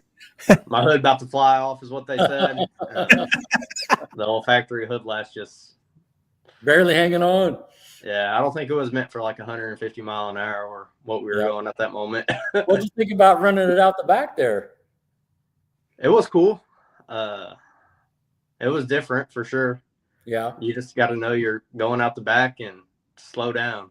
That was my first time actually racing at Topeka too. So I had no idea how the layout was. My dad was explaining it to me. So just up there winging it almost, you know. I mean, he's been racing. He's been to a lot of these tracks. So he's just kind of giving me all the tips on how the track is. It was a super wide track though. It was a pretty nice track for sure. Yeah. Did you find the track was the starting line was tricky, or was it just another day at the office for you guys? So Friday night, it's Friday or Saturday. Is the day it was super, super hot in the summer. Saturday. Yeah, it was definitely tricky, and just kind of turned it down and was trying to make it down. You know, I mean, I feel like that was the biggest deal. Definitely knowing Sunday and eliminations, it was going to be just as hot. And I remember briefly the phone call. I mean, not the phone call, the talk me and my dad had on the way back to the house Saturday night. He was like, "You better do good on the tree." He said, "If you want to win this deal, you have to win on the tree." He said, "These 130 lights will not cut it." Yeah. I got home. I got on my practice tree. I was messing with it. Woke up, and we had Scott first round. And I don't know. I think I went like a 020 something with Scott or something like that. It had me pretty set for the day. So is this first round? That was first round at Topeka. Yep. Cool. Yeah. Gary, when you were out back, he said the tune-up call you made on Scott's car is what actually allowed him to win. Dude, like Scott has a ton of 850 tune-ups on that car, like a mile of 850 tune-ups, and we could not get that car to work. So it was after he got home. I don't remember how long of a time frame it was. He sends like me, Keith, Jeff McConnell. He sends us a picture of it's a leaf spring car. He sends us a picture of a broken leaf spring stuff underneath his car that was broken. And it's like we were trying to band-aid a broken car. Fighting it all weekend, huh? Oh yeah, it just would not work, man. Yeah, I mean, I knew if Scott was able to make it down the track, I mean, he was definitely going to be the guy to run the number, no doubt. Yeah. Yeah. And, you know, regardless of that, it was super fun. It was neat to be around, you know, the big shots, you know, the NHRA in that event. It was a really cool time. Aside from the 150,000 degree heat, it was an awesome time. It was a really cool deal. Yeah. Yeah. And they've done a lot of these. Yeah, they've done a lot of these since then too. Yeah, I think I saw up north or something like they kind of had a little streetcar shootout with the NHRA and whatnot. So I don't know. I mean, maybe it opens up more opportunities in the near future and stuff. So I was definitely glad to be a part of it, and it was a good time for sure. Sure. I enjoyed it too. Yeah. And you got a Wally there? I thought I saw in that picture. Yeah. So they had like a little Wally plaque for us and stuff. It was a pretty neat deal. It's kind of like one of a kind deal. It's a streetcar takeover champion. It was pretty cool turning the corner of the finish line, and you got cameras in your face. Like you just won a championship, you know? That's awesome. It was a great time. It was pretty cool. And so tell us how you got invited. So Chase, and then I mean, he was looking for cars.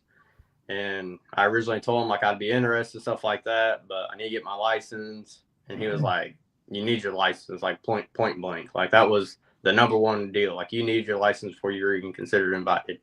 Right. Well, it was like 2 weeks later, he posted up needing more cars. I'm like, "Hey man, if I get my license, can I come?" And he was like, "Let me get you a number to NHRA." So talked to them. They said, "You need to go to Tulsa to get your passes.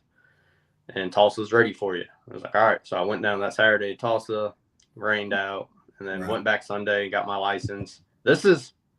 We're talking 4 days before this event here. Nice. And I text Sarah at NHRA. I'm like, "Hey, got my license." She's like, "All right, bring it with you to Topeka, and you're good to go." I'm like, "All right, sweet." So, yeah, it was a tight squeeze for sure. Yeah. Well, all that hard work paid off. Look That's at you. right. Yeah, all the traveling to Tulsa and back, and dealing with rain. I mean, it all paid off for sure. Yep, that's awesome. Yeah, that was a fun weekend. I enjoyed it. Yeah, no, it was a good time. Aside from the heat, I'm not a fan of the heat. Killer. Yeah, oh, it was so bad. Yeah, I'm definitely thankful that Chad Simpson and them that they let us borrow their enclosed trailer. It was definitely a lifesaver for sure, and that's in that case. Yeah, Brett LaSala was there. Jason Golden. There was a bunch of really fast, cool cars in this. I think we had Daniel Rosner, Dave Melvin from Colorado, Scott Brown, the old famous beard guy from Kentucky. Can't think of his name right now, but cool. Looks like you're the only one there at Tulsa. That was the day to go get the license pass, and okay, it rained. Awesome. Yep. Yeah, that was the day, and they're like, I don't know if we can get it dried fast enough for you. You want to come back at midnight? Mm-hmm. Oh, yeah. So we just came back the next day. There you go. Okay. Here you are racing your dad again. Yep, I think that's same as Father's Day weekend. Same scenario. Did you win this time or okay. Nope.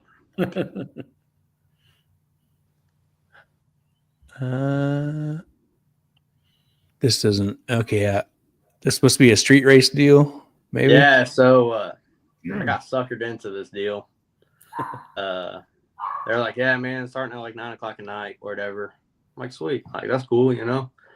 Well, I show up there, we mess around for a few hours and whatnot, and made it through first round at one of the sketchiest roads in Kansas City, in my opinion, and waited like 3 hours for everybody else to show back up after the cops busted it, and ended up here, and somehow, some way, ended up in the finals. First time ever on the street. Didn't really know what I was doing, but we made work with what we had, and that's where we ended. I know. I remember I made my first pass at midnight on the dot. Whoa! Dang! I left the house at 9 o'clock. It was a no trailer race, so you had to drive your car around to all these places. So I drove it from the house to everywhere. And, I pulled back in the house, and I was living with my parents at the time. And there, my dad was in the kitchen making coffee. It was like 6 o'clock in the morning. Woo! Yeah, it was definitely a long night. That's rough. Mm. That's about I-29. It's my buddy Zach backing me up. I think probably have one of Joey's no prep races again with that deal. That one, I think we made it down to the semifinals at his Gangster Street class that he had 1 year. So that was a pretty good time.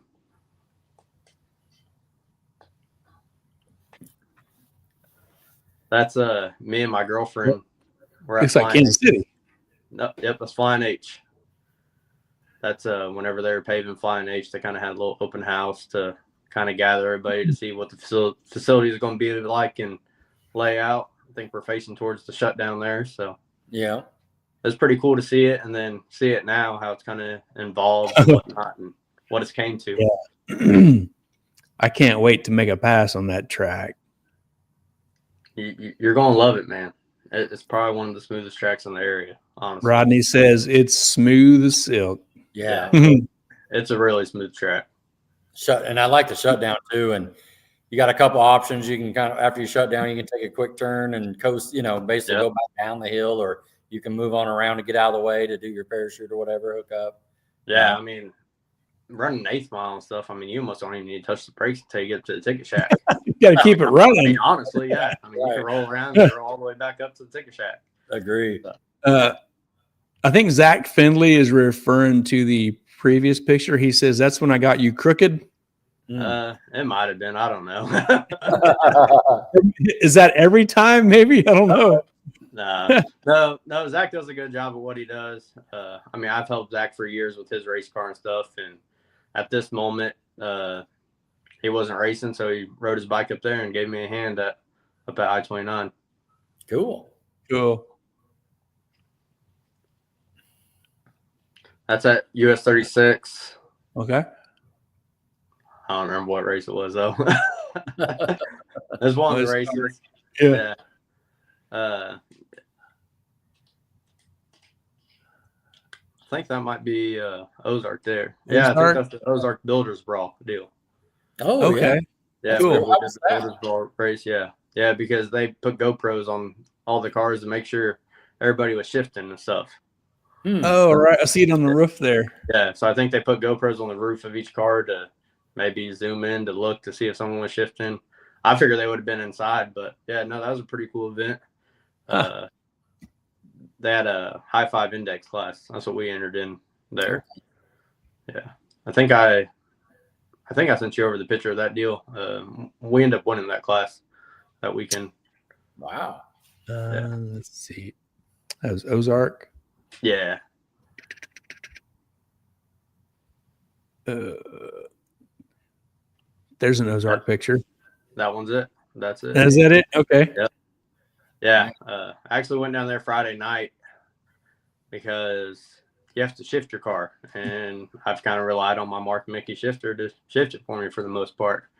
So I went down there Friday to get everything figured out, and end up losing my training brake button, so I had to rewire that and all kinds of stuff. But we had a couple passes. We had something to play with, and they drew the index as 560, and we were able to pull it off.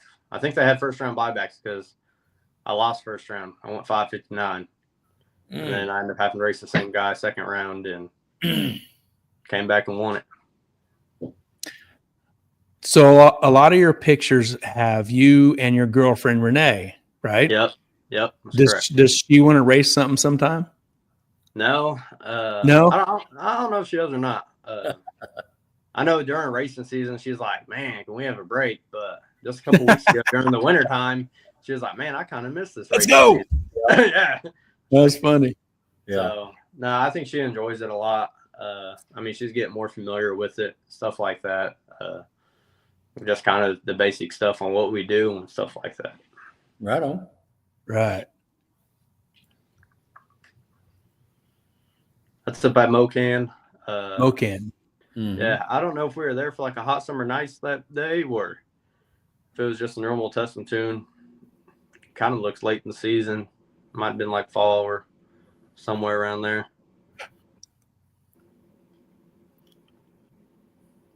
Wherever this is, you got a big old trophy in your hand, and she's got a pile of cash. She's got the money. She's got the money. No wonder she likes it. Yeah. So we went to, that's a US 36 race there.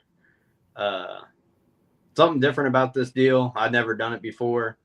One of the rules was you had to foot brake your car. And obviously at a turbo, that's a pretty big disadvantage.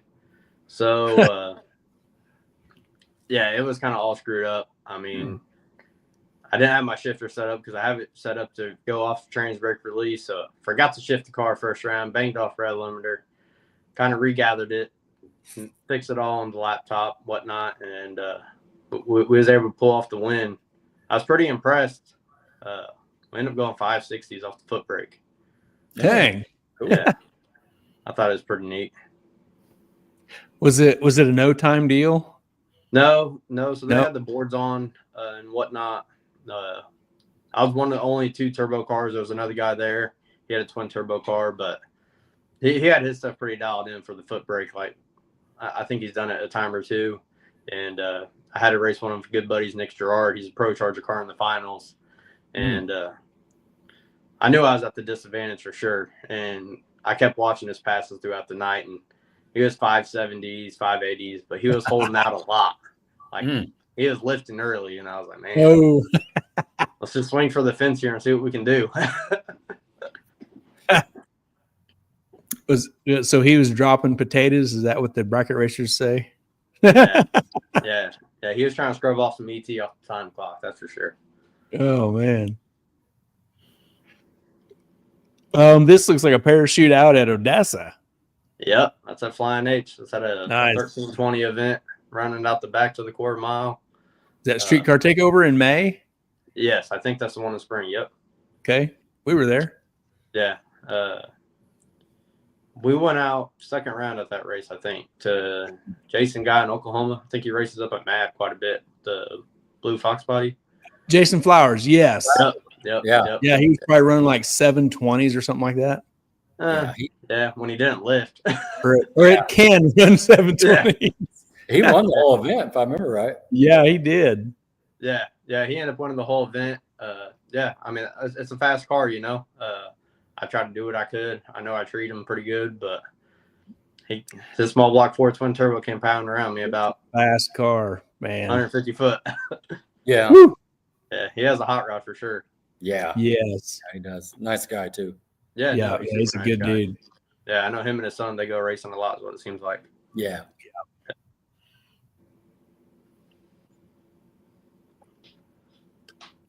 That's at a Tulsa Midnight Drag. Yeah. That's at the tech. Okay. At the tech tower. Little tech shack. Yeah. Yeah. So it's kind of a funny story behind this deal. That's Jimmy Dale, Tom Gunner behind me. Mm-hmm. Okay. We're going through tech. And he's like, man, what class are you running? And I just put a new motor in this car because I heard it in about June or whatever. And I was like, man, I need some test passes. So I'm running 6.0 daily driver and True Street. Well, daily driver was you had to foot brake it. He's like, there's no way you're foot braking a turbo car. I said, I'll see you in the finals, man. You know? And he's like, you're crazy. I'm like, all right, whatever. Hey, was this before or after the Mocan race where you was foot braking the other race? This was after. Okay. Yeah, this was whenever I already knew I had the opportunity to foot brake this car. You had it together. Yeah. So, and he thought I was crazy or whatever. And I made our test pass for the index and end up winning the first round daily driver. I guess I beat the guy that's won it like the past few times they've had it, big block nitrous car. And here he comes walking over my pit because Tulsa has the time slip app. And he's like, man, you can foot brake a turbo car. I said, I told you. Told you. And, yeah. Start listening. Yeah. But it was a super long night there. I mean, we started racing at midnight, I think, 1 a.m. Wow. And we were both kind of down in the nitty gritty of True Street and Daily Driver. And we kind of had an agreement, but it got kind of screwed up because I thought I had to buy to the finals of True Street, but I guess I didn't. And I ended up losing in True Street because I have a CO2 activated switch on my dash and I forgot to turn it on until about 300 foot down. Yeah, probably happens when you're up at 5 o'clock in the morning and having slept. Yeah, but, that's understandable. But no, me and him, we did meet in the finals. And he blew his stuff up to beat me, though. Yeah, he had quite the fireworks show going as we were crossing the finish line about the same time. Wow. This looks like Streetcar Takeover Odessa. Mm-hmm. Right? Yep, Streetcar Takeover Flying H. Picture from the stands. Yep. Headed to the staging lanes through there. Yep, heading to the lanes. See all the bumps and bruises in the fender and hood right there. Yeah, it's got some dings, doesn't it? Okay. Just a couple. Character, right? Okay. Yeah.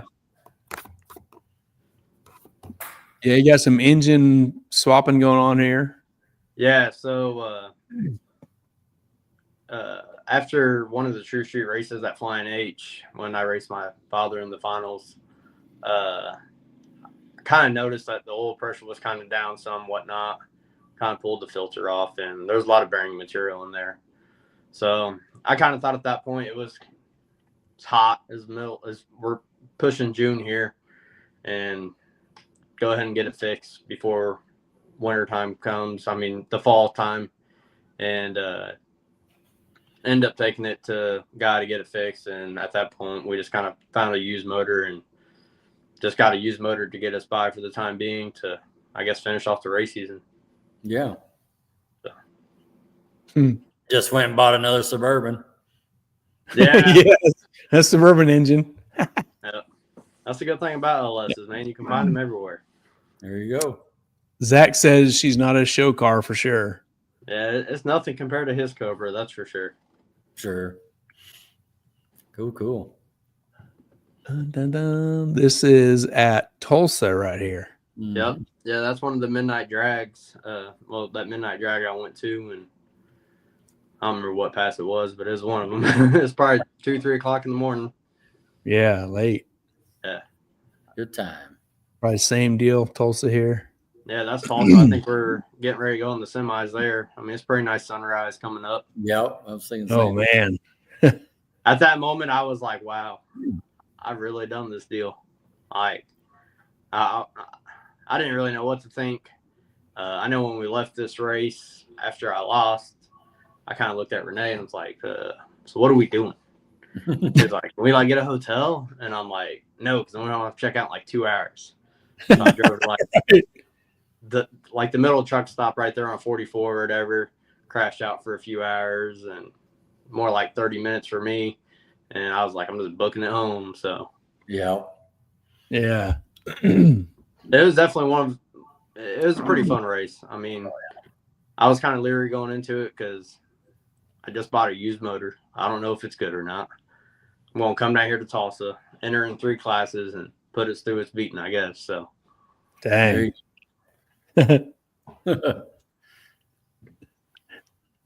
US 36. Yep. That's me and Pops, first round off the trail. Right. Oh, man. How'd it turn out? I spun tires pretty good.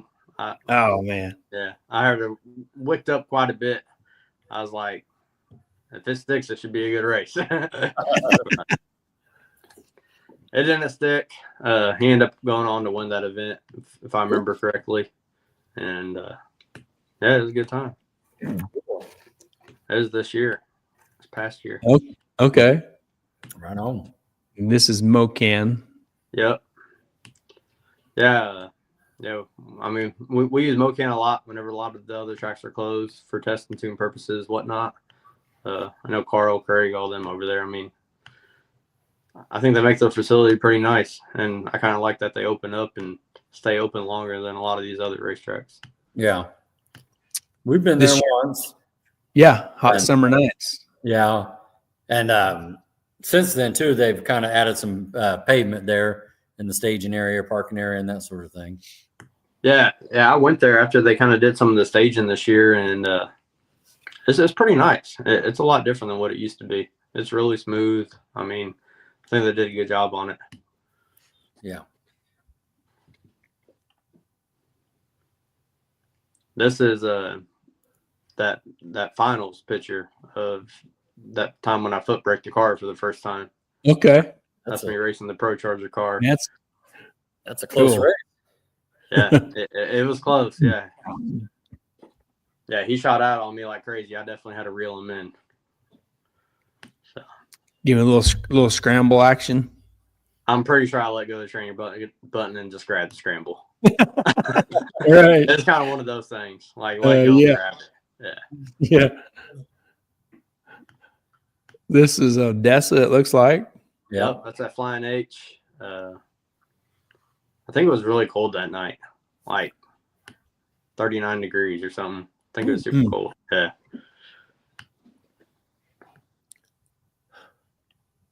here you got this is Streetcar Takeover 2024 Street Racer Wild. Oh, that was here this fall. Yeah. Okay. The late one, the October one? Yeah, the October one. Mm-hmm. I went out there Friday night, was trying to get the car dialed in. I was really chasing a 4-second pass is what I was trying to do. And my dad went out there to help me. He's like, man, I might bring my car out tomorrow. I was like, yeah, I don't think I'm going to, you know. Well, kind of woke up with a different attitude and was like, I want the 4-second pass. I want 5:05, you know. Like I want the 4 seconds. I was feeling it. And I still never got it, but yeah, me and Jason Golden, we were in the finals of Streetcar Takeover, and we kind of had an agreement deal. We win, split the money, and I get the trophy. There you are. So right. Yeah, no, it was a good time. I mean, I know it was one of those instances where they're running super late, and like we ran the semifinals at like 11:40, and we had to get the finals done before midnight. Or 12, yes. Yeah. Was you there in May when the lights went out at 11 o'clock? Yes. Yeah. And I think 2 dragsters were going down the track at the time. Right. Like they're mid-track and like the lights just shut off. Yeah, it's pretty dark out there with no We were in the light. staging lanes, wasn't we? Yeah, I think you was in the staging lanes and I was up kind of behind the water box talking to Brian and Shannon Wise. Yeah. And poof. Poof. Lights went dark. out. Yeah. Dark, dude. Man. It's funny. Yeah, I've known Jason a really long time. He is a really cool dude. I like that dude. Oh, yeah. Yeah, no. Yeah, he's an awesome person to race around. I know he supports a lot of the True Street stuff here in Kansas City and kind of like what we need around here. Yep. That's the day the Fairmont showed up. Oh, okay. Yep. Right. Make some room. Yep. Make some competition too. Yeah. Well, it wasn't then, but now it is.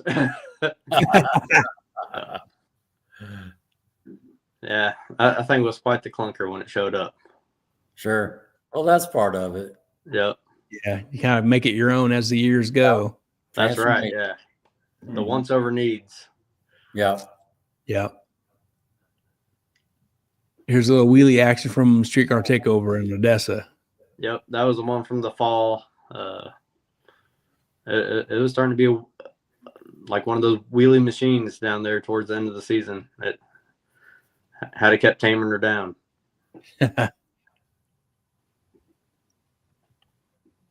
This is another one from Odessa with the wheels in the air. Yeah, that was actually the first time the car really ever did a wheelie besides a bunny hop. I've always had one of the loop ride height sensors on it, whatnot. And I was talking to my buddy Bob at the time, or Bob Tynan, and was kind of telling him, like, hey, man, I was kind of struggling with the car or whatnot. And he was like, well, we can go to the track and try something. They got Test and Tune that night. I was like, yeah, sure.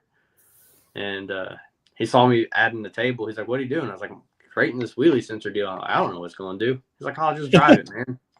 And I was like, all right. Well, I ended up putting the table in there because I didn't know what it was going to do. And thankfully I did, because that's what set the car down when it was like 36 inches in the air.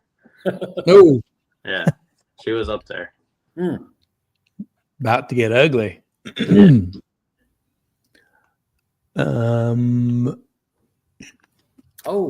Chevelle. Isn't that Kyle Wayne? Is that his name? From up north, Minnesota? Yeah, Kyle Wayne from Minnesota. That's the Wyco no prep race from the fall time. Okay, right. Yeah, the last race Flying H had. That was that like a week after we was there for the Halloween race, right? Yes, yeah. It was the following week, yeah. Yeah. And yeah, I mean, he got me. I did what I could on the tree. I went 007 at the tree, and his FIS GTR power came right around me. So he motivated me to get away from the Force Inductions S400 turbos. That's for sure. Oh man, he raced down here in March. Was it March or April at a no prep at Arc City down here south of us? And man, that's a super nice car. Yeah, Yeah, it's a really nice car. Him and his dad and his buddies from up north. I mean, they definitely got that car figured out and it's rolling. Yeah, they were racing our no prep deal on some radials and doing very well. Very well. Yeah. Yeah, no, I know he's one of the guys. He's a true believer in the radials over the slicks anytime, and yeah, Seems he's to good. be a trend, Gary. What's that? Seems to be a trend. Yeah, sounds like it. Yeah. Here's your dad with his name on the big check. Yep, he ended up winning that the Wyco True Street race. Oh, cool. Yep. Awesome. So I went out first round and he cleaned house for the rest of the rounds. Heck yeah. Nice.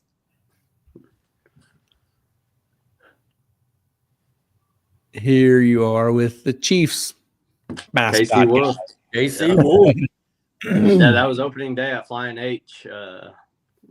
Casey Wolf was just running around the pits checking out cars. Came Cool. by, That is awesome.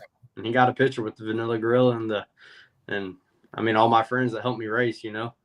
That's great. That's awesome. This is US 36 streetcar winner. Yep. Yeah, that was whenever I ended up winning that foot brake race out there. Okay. Let's see. Here's you and your dad lined up at Odessa. Yep, that's at the finals of one of their Heads Up Series races. I think it's the one they had in June. It was a close race on this one too. I think he went like a 41 on a 2, and I went like a 42 on a 1 or something like that. Hey, It's a tight race. Did we go to that one, Rod?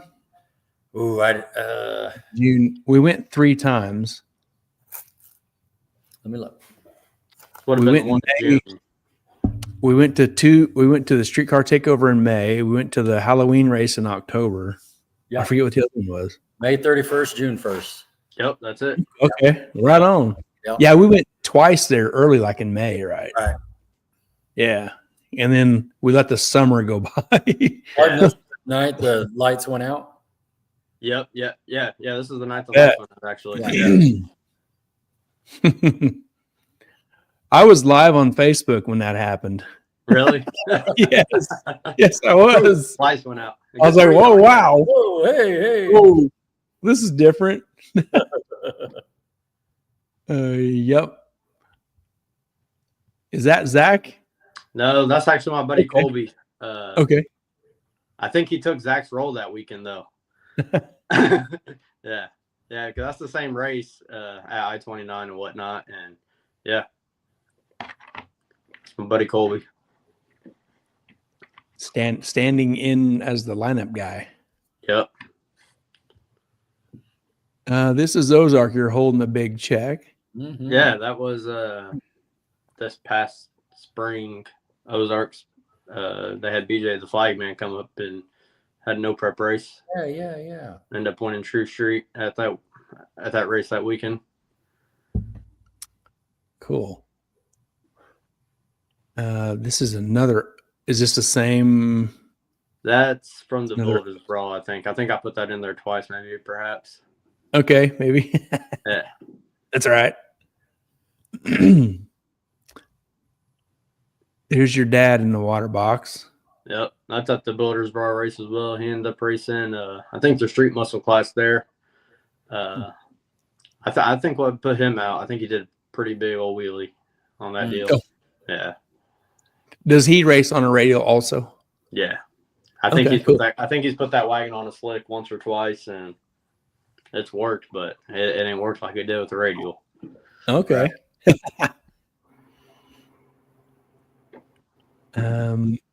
This is cool. True Street winner and runner up, and it's you and your dad. Yep. It's me, my dad, mom, brother, girlfriend. That was the time we did it on Father's Day weekend. Okay. It was pretty cool to have everybody there, my mom and brother. I mean, they come racing every now and then, but they don't go every single time. So Sure. Is your brother into racing at all, or I don't know. He's kind of hard to judge. He seems like he don't likes it, but deep down, I feel like he does like it. And he's kind of getting to that age now that he's going to be able to drive and stuff like that. So, yeah, there you go. I think he's getting the drive for it again. I mean, I know when I was kind of his age, I kind of fell back a little bit on the racing deal and kind of just wanted to do my own thing or stay at home, play video games. But whenever I got my license and stuff like that, then I wanted to go back to the racetrack and be around racing. right. There you go. Rodney, do you ever wonder what it'd be like if you didn't like this? Like, that'd be weird, wouldn't it? Yeah, that's interesting because it's just a lifestyle. You just wake up and you're It is. you know, and yeah, I don't know what I would be doing if it wasn't this, you know. Yeah, I've kind of thought about it a couple of times, and I don't know what I'd be doing. I mean, it's a hobby, you know. I mean, it's what we spend money on. I just don't know what else there is to do, really, you know. Yeah. Yeah. Same. I don't hunt. I don't fish. Right. Yeah. I just don't. What do I do? I don't know. Yeah. I've been frustrated and told my wife I'm going to sell everything, and she's like, "Well, what are you going to do?" I was like, "I don't know how to do anything else. I don't know nothing." To save money. Oh yeah, pay off my house, I guess. Yeah. Here's your dad getting you in a video. Yeah. So that was actually the first time we brought the car out. Cool. Blazing hot. If I remember right, it was Ozark no prep race. Pretty sure heat index was like 110 that weekend. Mm. Yeah. I remember him telling me, he's like, I need to bring my driving gear. You good? I'll be all right. And it was hot. It was super hot. Not a fan of the heat. Yeah. It wasn't the smartest move by any means. This is Ozark also. Yep. And your dad there on the side. Telling me to stop doing those monster burnouts. And here's your dad in the wagon. Is that you there? Yeah, that's me. Okay. So, I mean, Looks like you're filming him. yeah. I mean, that's what I used to do. I mean, before I had a race car, me and him would go racing, and I'd be kind of the little crew chief, you know. I mean, I'd record his car.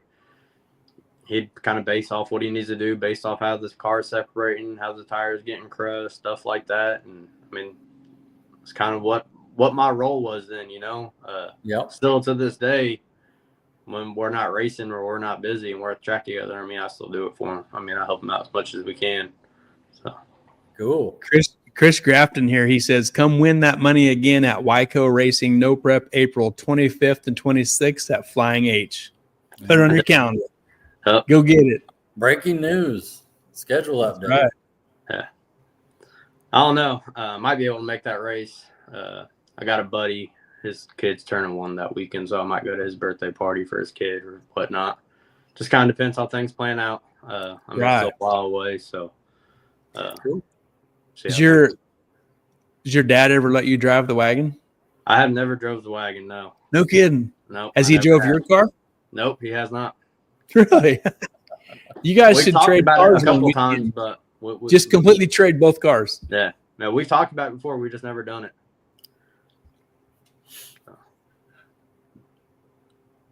This is the Fox Hunt at Flying H, True Street winner. Yep. Yeah, we won Fox Hunt and True Street this year at Flying H.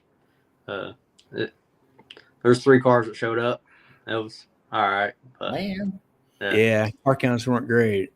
No, they weren't, and just have to support the track, you know. I mean, if you don't show up or anything like that, and it kind of shows them no support. So, yeah, that's a good point.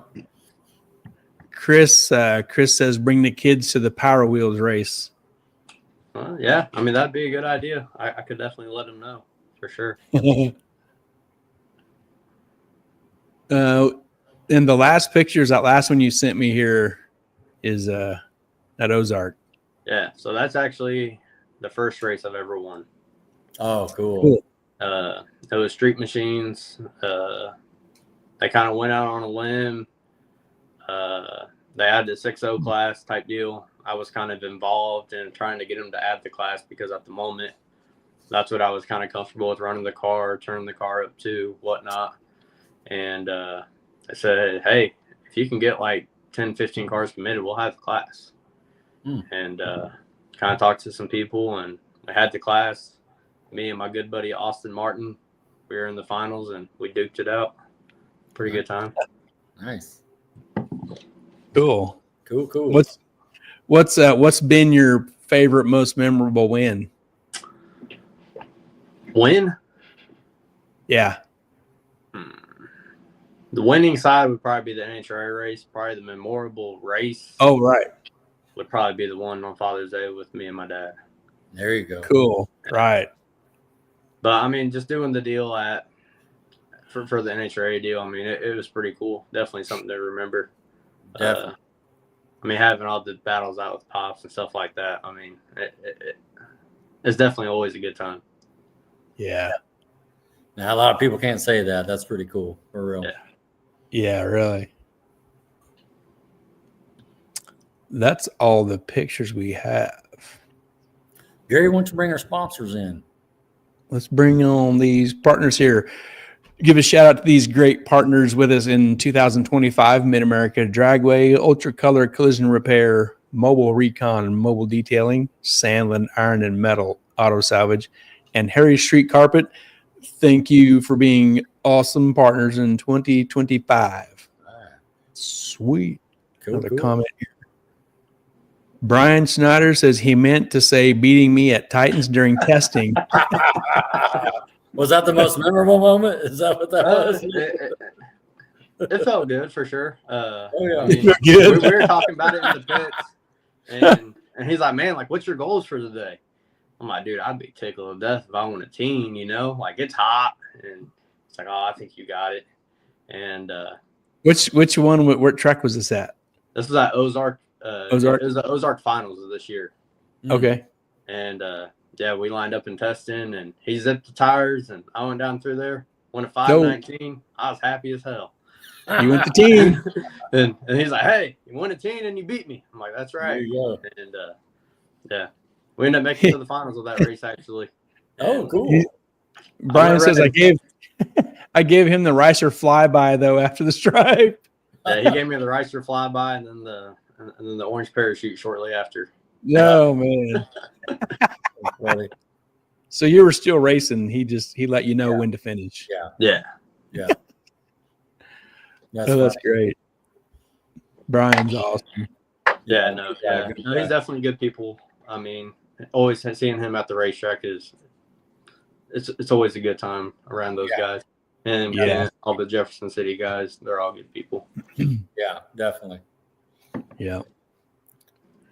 Well, Joseph, thanks for coming on. And, this is a part of the program where we talk about, giving back and thanking the people that kind of helped you along the way, and any kind of shout outs or anything. The floor is yours. Yeah.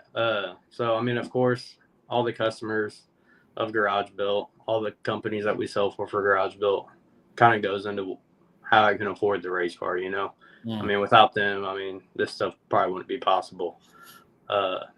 We have a bunch of companies that we deal with that kind of specialize in helping my car specifically. I mean, Force Inductions Turbo. I got a new turbo from them going on the car this year. Brian Tooley Racing. We just got on board with them. They got me a new intake coming so I can get rid of the plastic Trailblazer intake. Excited to see how that works. NSK Customs. They're a local wheel and tire shop to us. Okay. Brett. I mean, he's a good guy. I help him out with a lot of stuff on his personal cars. He reached out to me this winter. He's like, "Hey, man, I want to help you out, Right. He's like, "You're my buddy and stuff." So, I mean, he's always done me well with everything. Tynan race cars, Bob Tynan, amazing dude. I mean, since day one when I dropped my car off to get the cage done and calling me a week later telling me it's done. I mean, if I ever need anything fab work wise that's serious that I can't handle on my own, I normally get a hold of Bob, and he normally helps me out and knocks it out for me. RC Comp Wheels. I mean, like they give us pretty decent deal on our personal vehicles, wheels, stuff like that. And I mean, it's pretty much all the companies we deal with. I mean, like they always try to look after us with anything we need. So, I mean, I'm definitely appreciative of all those guys. Yeah, well said. Well said. Well, I mean, you only, like you said, you had the car for a few years and you've been racing and doing very, very well with it. I mean, that's just incredible. Yeah. I mean, it's not an easy path to do. I mean, you guys have race cars, you guys know how it is. I mean, when a car's kicking your ass, I mean, to try to overcome it, to be able to get it to go back to how it was a few months ago, it's a struggle bus, you know? So, yeah. I mean, Yes. It definitely takes a lot of time away from things and a lot of head scratching and figuring out to, I guess, make the car work on how you want it to do it. Right. Yeah, it teaches you how to not quit. 100%. Yeah. Man, you always tough. have to drive. Yeah. You always have to drive to keep doing better. I mean, like me, like I like set goals, you know, like I want to go a certain ET. I want to win a certain race. Like it's just stuff I want to do. So, I mean, doing that, I mean, I guess gives me the reason to want to accomplish it. That's it. Yep. That's it. Make some memories along the way. Yep. Exactly. 100%. Yeah. Makes climbing out of bed each morning a little easier. Go grab that goal. Go get it. That's right. Exactly. Yep. That's right. Well said. Yeah. All right. Well, Gary, you feeling good? You got anything else? Now we're all caught up on comments. We smoked all the pictures and man, it was really cool to learn this stuff about you, Joseph. And we appreciate your time. And I mean, you can pretty much say if you need a part, contact Joseph at Garage Build, and he can probably get it. Right? Say. If you need a part, I mean, I can help with new. There you go. Yeah. It's right there in your deal. I can help with new. Exactly. That's right. Yep. Well, we appreciate you coming on, and we appreciate your help with the parts you got for us as well. So yeah, anytime. You know, I'm glad you guys let me come on tonight, and I'm glad we can help you guys with your guys' hot rods as well. Absolutely. Yep. You're super fast, responsive on the messages. Parts ship really fast. You're on top of it, man. We really appreciate what you do. I appreciate to hear the feedback for sure, man. Thank you. Oh yeah. Yes, no problem. It's if it wasn't how we felt, we wouldn't say it. There you go. I appreciate it. Yeah, and excited to see you continue on, you know, with your build and your upgrades, and you know, this winter we'll, you know, continue to watch and see your post and see you at the racetrack, you know. Oh yeah. No, I'm definitely looking forward to seeing you at the track. I mean, I know we'll see you somewhere. Yeah, we ran into you guys a couple times this year, so maybe we'll do it again. Yep, for sure. Doug Perry says, "See you later, Joseph Thomas." I'll see you, Doug. Is he a customer also? Oh yeah. Awesome. I mean, Doug's a good customer. I mean, his son's building the Fox body right now, so. Okay, cool. Yeah, I mean, actually, his son just ended up buying one of my old turbos off of me for one of his cars, so. Okay. They're going to be out soon with it too. Heck yeah. Awesome. There you go. Well, thanks again for coming on, and you did a great job telling your stories, and we'll catch you real soon. Awesome. I'll see you guys. Thank you so much. All right. Thanks, Joseph. We'll see you at the track soon, buddy. All right. I'll see you guys. All right. Later, Joseph. Later, guys. How cool is that? Yeah. I mean, such a good dude. Such a good dude. And 25 years old, you know, he's got it together. He's killing it. And I was just sitting there when he was telling stories about racing with his dad and stuff. You know what I mean? Oh, yeah. Making all the memories there. And, you know, to go to the finals on Father's Day, you know what I mean? Wow. Yeah. Yeah. That's awesome. That's pretty awesome memories that, you know, it's probably a pretty large percentage of people, racers, that don't get to do that. Yeah. Yeah. Very large percent, I bet. Yeah. He's definitely the minority there to be able to do that. And very good deal. Good. Yeah. That's awesome. All right. Yeah, man. Saturday night, we got it handled. Yeah. Good job, Gary. I know you put a lot of work in that, and pictures were great, and a lot of pictures. Yeah. Man, yeah. Well, he's done a lot of good, cool stuff. another cool thing I kept noticing was his, his girlfriend there. I think Renee. She's always by his side every race. Yeah. There. Yeah. You got to have that person, that support, and that's just good stuff there. It's like we were saying, a lot goes into this on and off the track. And to have that, stability and that support, and because just throwing money away basically at the end of the day. So yes. Yeah. That's right. Yeah, very cool. Doug says I raced with his dad in Vamp. Oh, that's cool. Cool. There you go. Yeah, heck yeah. Yeah, I'm sure his dad's proud. Joe is proud of Joe. Oh, yeah. What he's done. So, yeah, for sure. Good stuff. So, yep, that was a great show, man. Yeah, good job. Good job. We'll get something pieced together for next Sunday. Sounds good. Back on Sunday. Sunday for one show. Yeah. And then a Saturday. Right. Stay off the Super Bowl. Get through the Super Bowl, and that where the Chiefs will be there, hopefully. Yeah. There you go. Yeah. Get through tomorrow. Yeah. So yeah. Good. Yeah, get on that. Continue that project. Won't be long. You'll be done. Yep. I got painted parts right there. Tomorrow they'll be bolted up there, and I can start putting stuff back up. So yeah. That's almost done. Yay. It's turned out. Yeah, it's gonna be good. Very cool. Yeah. All right, Gary. Well, you have a good evening. Yep. Let's get there's a comment popped in here. Doug Perry says, all right, guys, catch you later. Doug, thanks for hanging tonight, and we will see you next week. Yeah. Thank you, Doug. And we'll have something figured out for Wednesday-ish, create the event to see who works in our schedule for next Sunday. Yeah. So, yeah, we got a couple options cooking. Yep. So, where's it at? There you go. All right. You ready? Yep. Nice. Boom. That was right on. Yep. Good job, Rod. Thanks for your time tonight on a Saturday night. Tell Ginger that she can have you back. your puppy misses you on a Saturday night. Oh, that's funny. That's funny. There's some truth to that. Yep. All right, bud. Good job. All right. We'll talk to you later. Yes, sir, Rod. We'll catch you later. Everybody, see you next week. Have a good night. Bye.